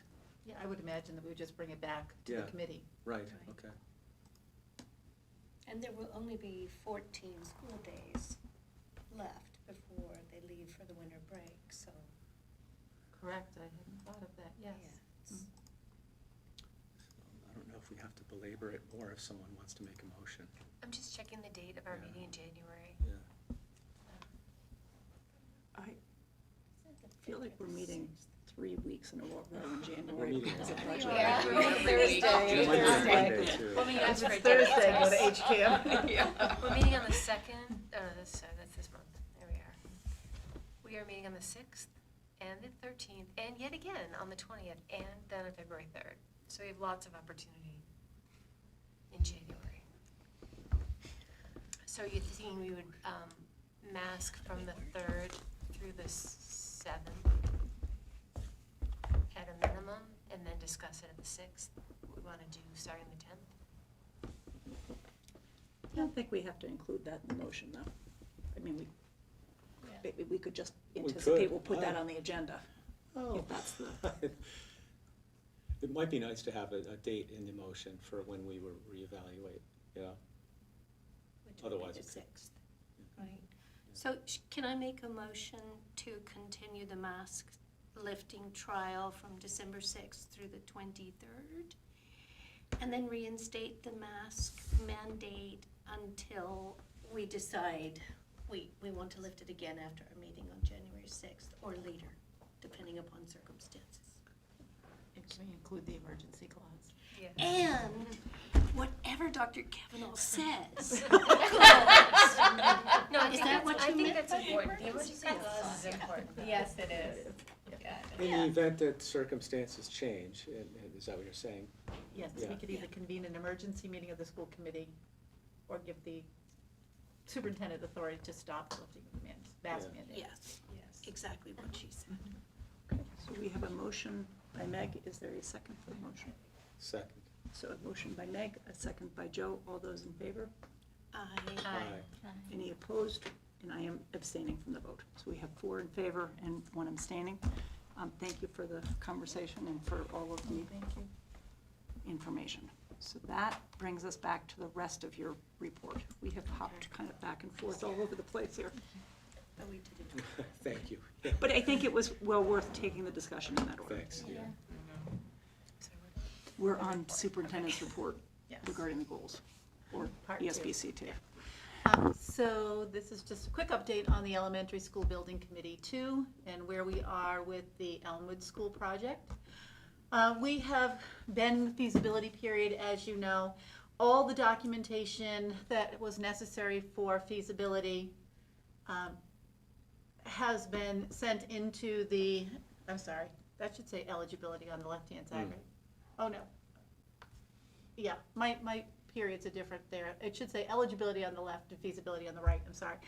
So all the required documentation was submitted to the MSBA for the Elmwood School project and eligibility. On December 15th, the district may be invited into feasibility. There we go. So in the event that we are invited into feasibility, and I think there's a high likelihood that we will begin doing a complete facilities and educational programming study. And I know that people have been very interested in where are we with the Elmwood project. That's where we are. So hopefully, starting in January, that's something that we'll be discussing at these meetings. So, just a reminder, we have already funded, we have approval for funding for feasibility if we're invited in. Correct. Yeah. And in the study phase, is that where we may begin to hear discussion about ways either the school committee or the community can get involved in Yes. feedback or workshops? Absolutely. The ESBC has already had conversations really about how to start to make all of this work very public, so that we can interact with the community, so that they can hear things about configurations of grade levels and where would you put a new school, or, do you want a new school? All of those kinds of questions are out there. Excellent, thank you. Yeah, and just for comparison, the feasibility phase is the same phase when we look back at the marathon school planning, where we did all that public outreach. That was in the feasibility phase as well. So that would be how we would do it here as well.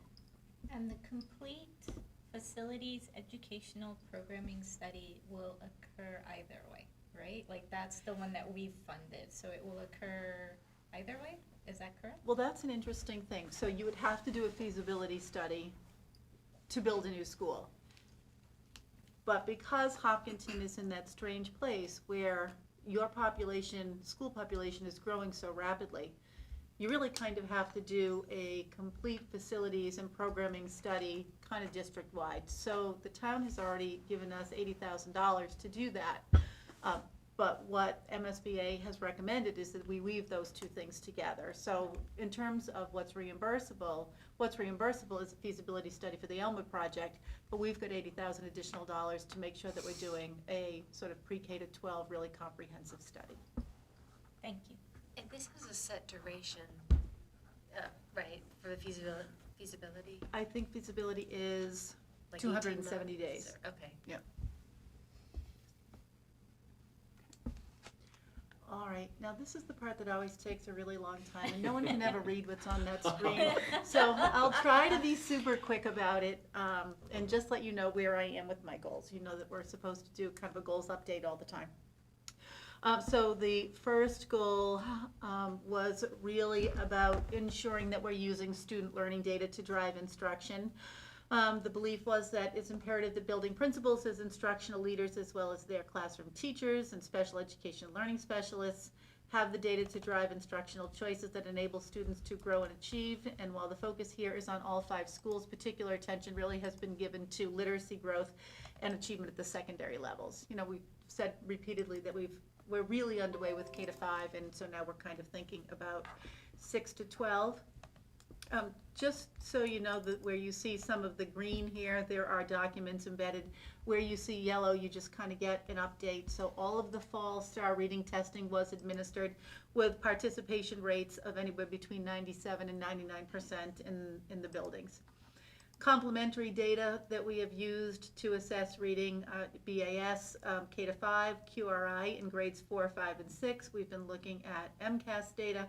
And obviously there are other things that we use to, you know, in kind of a tier 2 to assess where is a student in terms of reading. But those are the things that pretty much everyone is getting. The ELA director and the assistant superintendent have obviously been super helpful in kind of driving a lot of the work here, and we are constantly reviewing data for patterns and trends. I think tomorrow we have another meeting, but we've been working, meeting every few weeks on Friday afternoons to really kind of sift through everything that we are seeing. We're setting goals for students who aren't reading primarily or performing in content areas at grade level. So for example, if we're looking at science or social studies in the middle school and we say, how can we help those students access content when they're not actually reading at grade level? So what does that kind of work look like? We do have kids who received LLI in the younger grades. It's, you know, that kind of first intervention at times and for specific groups of kids. If they don't make progress, we go to other interventions. And so there's always that question that we're asking, if this doesn't work, what do we try next? What do we know about the learner? What is the profile? At the high school, very exciting, and Mr. Bishop actually has this in his school improvement plan as well, but we've been doing a lot of work writing in and across the disciplines and doing a lot of that disciplinary literacy. The green is the very first PowerPoint presentation that we made, and then Mrs. Parson and I went and worked with some of the grade 9 teachers at the high school and had a presentation again on November 2nd. On November 2nd and November 22nd, Mr. Ghosh is working with a consulting group bringing PLC work to looking at data to the middle school. And in grades K to 8 to ensure substantive remedial programs are available for all of our struggling readers. We have Spire, LLI, Wilson, OG, Edmark, Hegarty, and the goal is really to be able to match the student to the correct program. Goal 2 is to move the district toward greater proficiency in diversity, equity, inclusion, social justice, and anti-racism, and we continue to grow our staff repertoires and explore the curriculum. We are addressing more directly incidents of bias and hate, and hopefully we will be growing our CPAC and LPAC, and as Mrs. Parson said, our LPAC is meeting again tonight, so that's really nice. There are a lot of benchmarks here, so you know that we have started, and we did create that Hopkinton's profile for responding to incidents of hate or bias. And you know that you've seen in my superintendent's blog things that will help us to grow our sensitivity around equity and inclusivity. So whether we're talking about the English learners at the Marathon School or new ways that we teach social studies at Hopkins, those are kinds of the things that I'm putting out there so that people in the community really see what we're doing in the way of diversity in our schools and just really thinking through a lens of equity. We are continuing to diversify the Hopkinton Public Schools workforce. We were accepted into a DESE program that will guide us through, you know, strategies that will help with that process. And I think we've actually only had one meeting. A second one is coming up very soon. I must have gotten overzealous when I said there were 2 meetings, there were only one. We have created affinity groups for our staff. We've created a Respecting Human Identities course in grade 9. That class is up and running right now. We are embedding DEI curriculum at every school, and you know, it's kind of a slow process, but as Mrs. Parson said with the high school text, you know, really just taking a look, and those are the kinds of things that I think we're doing in all of our buildings. We are in year 2 with Black Print Consulting, and they are the folks who do a really nice job in kind of analyzing your district's pedagogy, policy structures, and curriculum. aligning with the Hopkinton Freedom Team. The blue here where it says assisting marginalized students in developing a mentor-protege program, we have not gotten that off the ground. I mean, I think that there was a lot of conversation about it, but it has felt sort of that we're not quite in this place where we know what that would look like. So we're not there with that. Secure training in restorative practices and restorative justice. So in the spring, we'll be beginning training all of our counselors and assistant principals as a starter. But this is a 3-year process and a grant-funded, inexpensive undertaking. We are revising the bullying prevention and intervention document. Hopefully that will be available to you in January. It is currently on the desk of our legal counsel. We've hired a .6 social worker, grant funded, and she's up and running with us now. We're working with the Director of Student Services and the Director of English Language Acquisition, Equity, and Access to grow our CPAC and LPAC. And, hopefully our CPAC folks are, sort of more and more people coming to those meetings and more people coming to LPAC meetings. We'll be, kind of keeping tabs on how those grow. And working with the Director of Student Services to grow the 18 to 22 program. And we love that you're customer. Goal 3 is addressing our enrollment growth and ultimately building use and expansion throughout the district, resulting in a 3 to 5 year plan. And really that came about in that last slide, working closely with the MSBA and the ESBC2 on the Elmwood School project. And I think most of what you see on this slide is stuff that we just talked about in the previous slide. So those 2 processes will dovetail, and I think that we continue to show enrollment every time we are here, and the Director of Finance and Operations and I will continue to update the school committee on where we are in our process, and hopefully in January we'll be in a more robust place.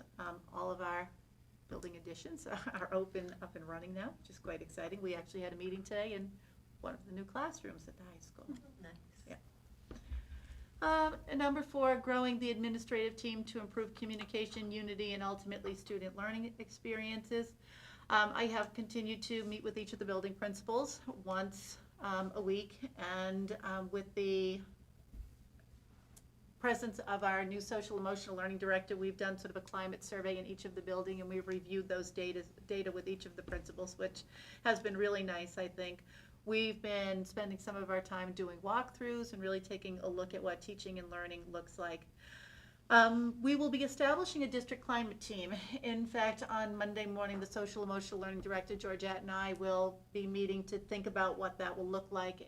And the district has always had a district climate team listed in the bullying prevention and intervention plan, and that has never actually come to fruition. It has lived there for a very, very long time, probably since the year in which that document was created, and it gets revised every couple of years. So we will really be making something of a district climate team this coming year.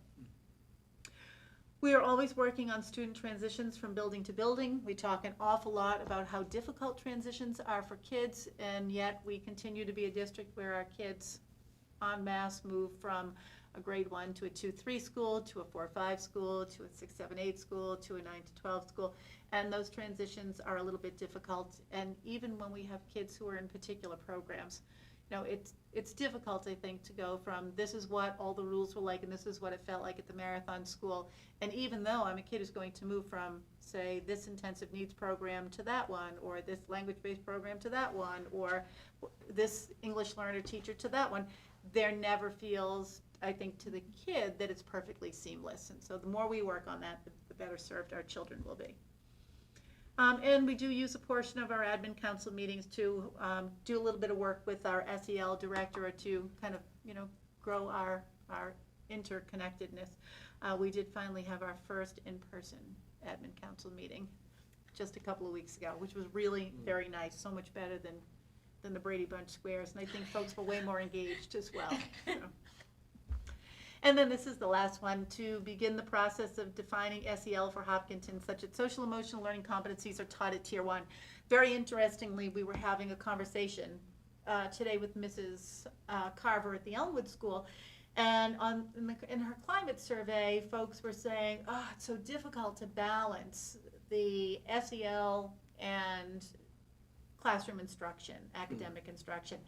And I think that that really hit the nail on the head, because what we're really trying to do is to marry those things and have kids kind of grow their resilience and get very much engaged in learning and feel part of a community, which motivates them to learn, to have those learning successes that will drive them to think, I would like more of this.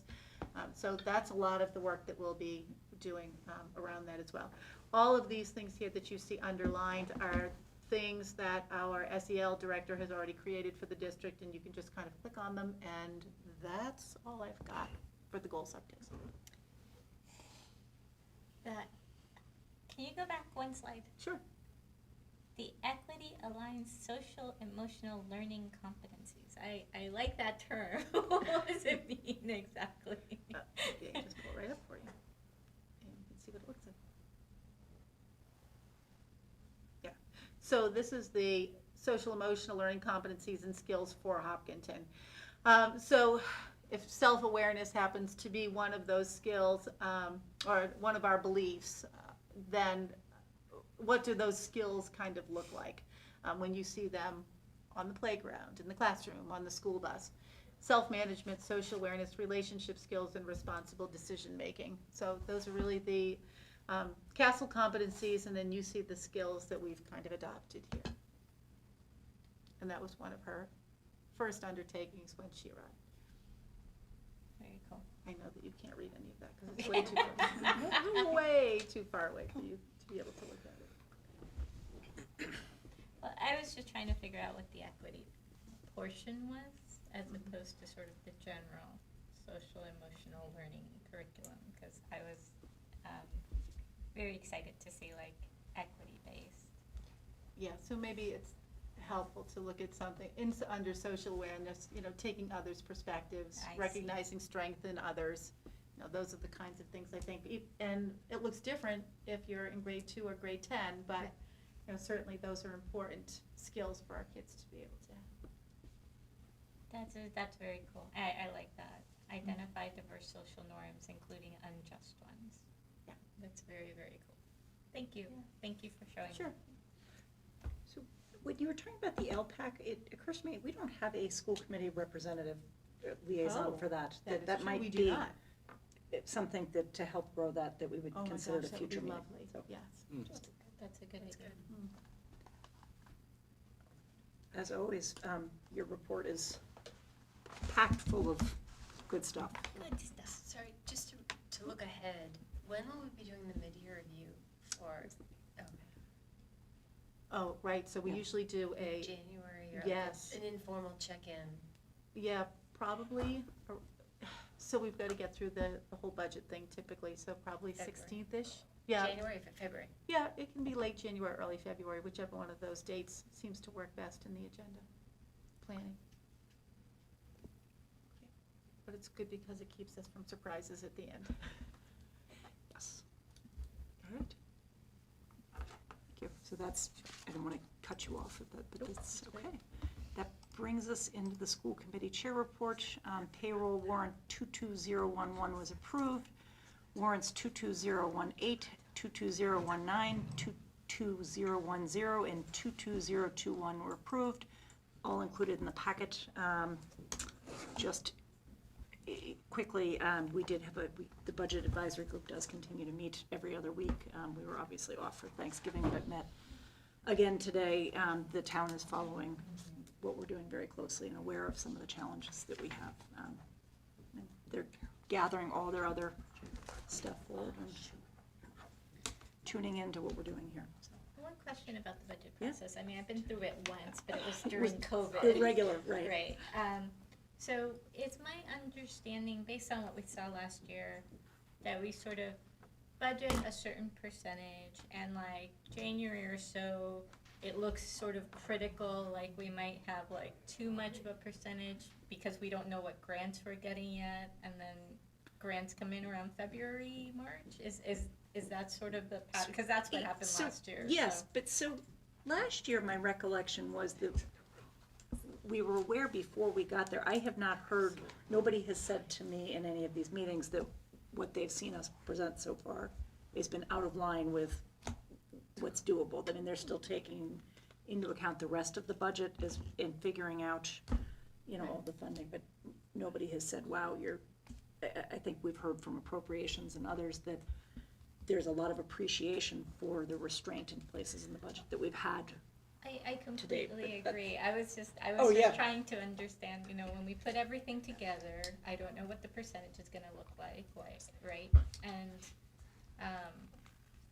obviously, like I said last year, right, I'm a big proponent of we have to continue to spend at the same level per student or more if we're going to keep giving them the same education. So we have to be careful about, our budgets but if we need an increase, we need an increase, right? So I'm not hung up on the percentage so much as what's necessary.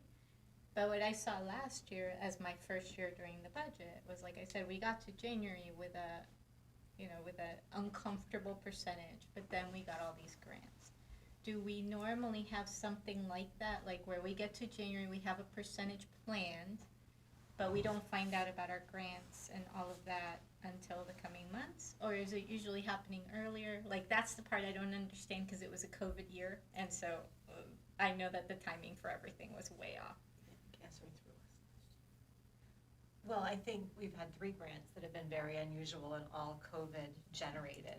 The typical grants like Title I, Title II, which I actually didn't even refer to in my presentation, which have funded a lot of our tutors and number of materials that we use, we learn about those allocations in July. Okay. So, but I don't know if we Yeah, predicted there'll be more ESSER money this year. Right. The changes in the grants really were all COVID related. Okay. And so I don't foresee that being a piece of what happens as our budget presentation moves forward. When we get to the next couple of meetings and we start talking about the consolidation of everything that you're hearing, what you will hear is what came out in the first presentation with student services, in that our increase in out-of-district tuitions is really kind of skewing our percentage for us to stay within the budget guidance.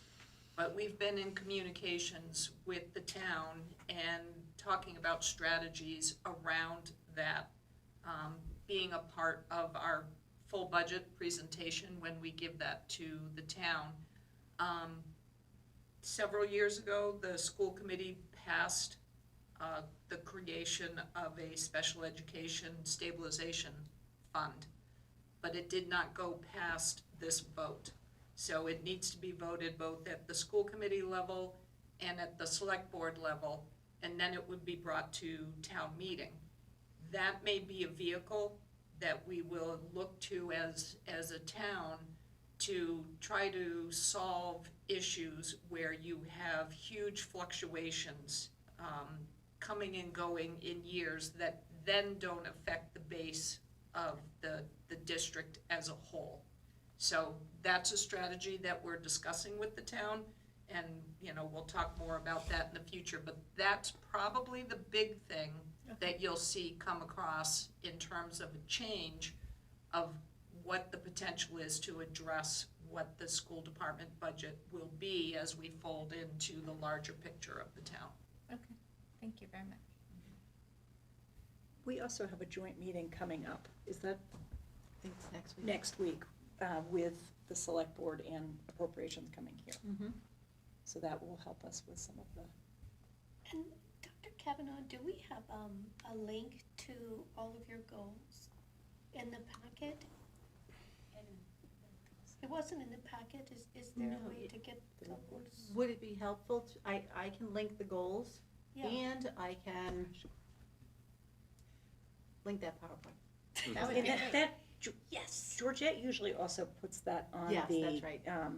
So that it would be available to the public as well. Yeah, Okay. sure, be great to get the link. Thank you. Are there liaison reports? All right, then that brings us down to the 18 to 22 Excel program credit card procedures. We were having technical difficulties trying to solve over here, but give me 1 minute. We could jump to future agenda items if people want to add things just to, for efficiency. Are there things that people would like to see coming up? I know we were talking about, we're going to add a discussion about office hours, and there are a couple of other outstanding things coming up, but other things that people want to add. So when the vaccination started, we had a chart with kind of from the health officials about the percentages. I would love to see the percentages of younger children vaccinated as we move through our meetings. That would be great. I saw, and I don't want to misquote publicly, but that our 5 to 8 plus rates are among the top in the state as well. That we're not number one, but we're in the top, I want to say 5 or so. Right. Yeah, so it would be nice to have the exact number, but exactly.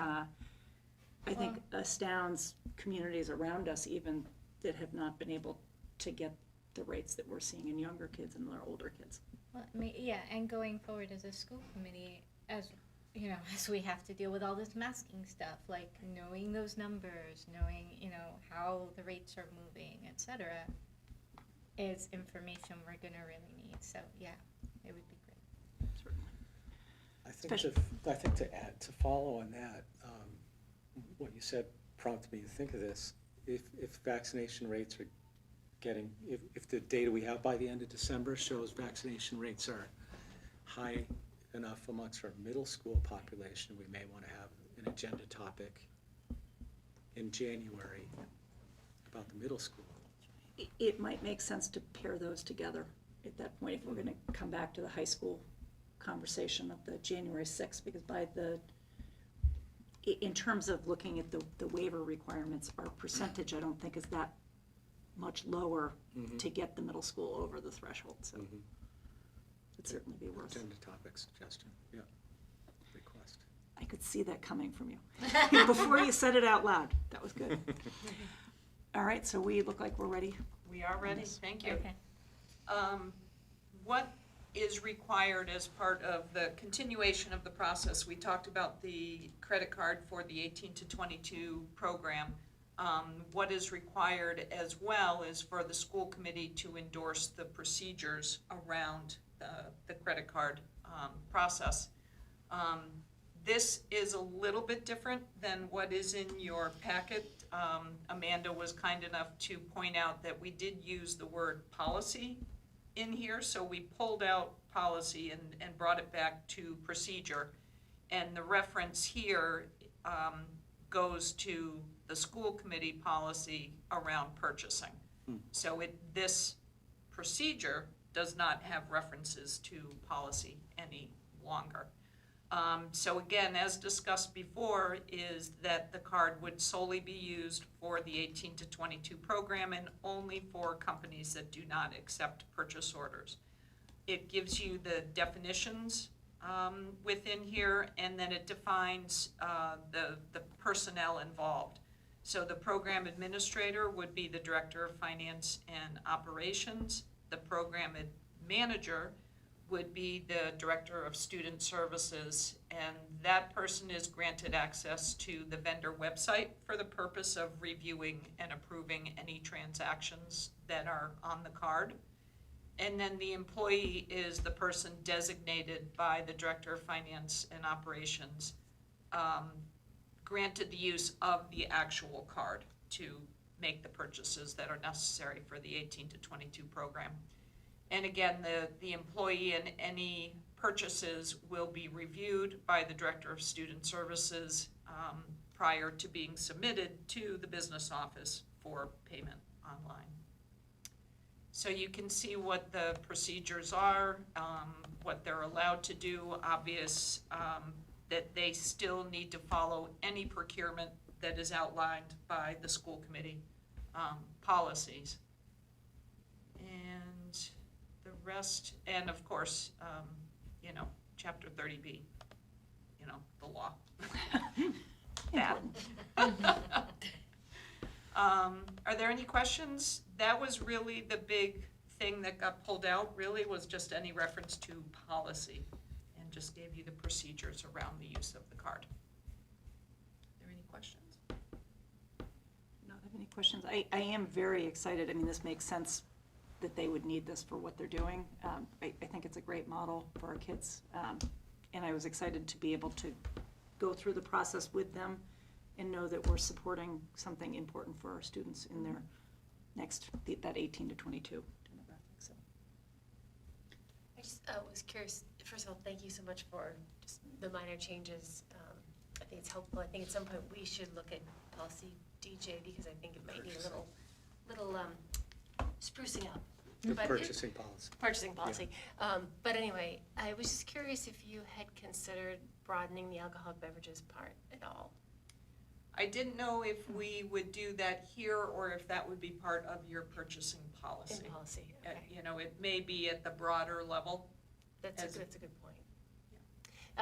There's a clause in here that says that you can't use the card for alcoholic beverage purchases, and I had suggested that it would be nice to say you can't use it to purchase any services or materials or substances that are prohibited by policy. We already have, we have policies broader than just alcohol. But I think to your point, you're probably very right. When we review DJ, we probably should put that, because that kind of language, I don't believe, currently rests in DJ, and it would be nice to add that. So that There is a thing here that says the procurement card is not to be used for personal purchases or cash transactions. Other unacceptable purchases are alcoholic beverages, tobacco, lottery tickets, gift cards, and light purchases. is that in DJ? No, that's in the actual procedure. So, Oh, I see. Yeah. does that cover the concerns, or should? I mean, I think we have policies that don't allow, say, weapons on campus. I mean, I'm not saying that someone's going to use the card to buy a weapon, or political material, or I think that if we don't need to enumerate. I think our other policies do that. Yeah. Right. Just But cleans it up just that way. citing that we want to restrict purchases to things that are allowed on campus Yeah. Okay. broadly. That sounds good. That's a good idea. So, do we have a motion? I'll make a motion to accept the procedure as written. Second. Motion by Amanda, second by. Sorry, should it be as written? Is this is as presented? As presented, yeah. Yes. So motion by Amanda, and my brain is frying. You were the second on that night. Thank you. All those in favor? Aye. Any opposed? Okay, so that is great. Thank you very much for bringing that forward. That brings us down to items by consensus. Okay, as superintendent, I recommend the school committee approve the items by consensus as outlined in your agenda. So moved. Motion by Meg. Is there a second? Second. Second by Leah. All those in favor? Aye. Aye. Any opposed? That brings us down to adjournment. So moved. It's 9:15, that's what it says. Exactly right. Vic, who's the Good second? job. Second, I second. All those in favor? Aye. Okay, that's great. We are adjourned at 9:15 as advertised. Our next meeting is next week, a joint meeting with the Select Board and Appropriations with budget presentations by the elementary schools and central office. Thank you all, and have a good night. Thank you. Thanks, Jesse, for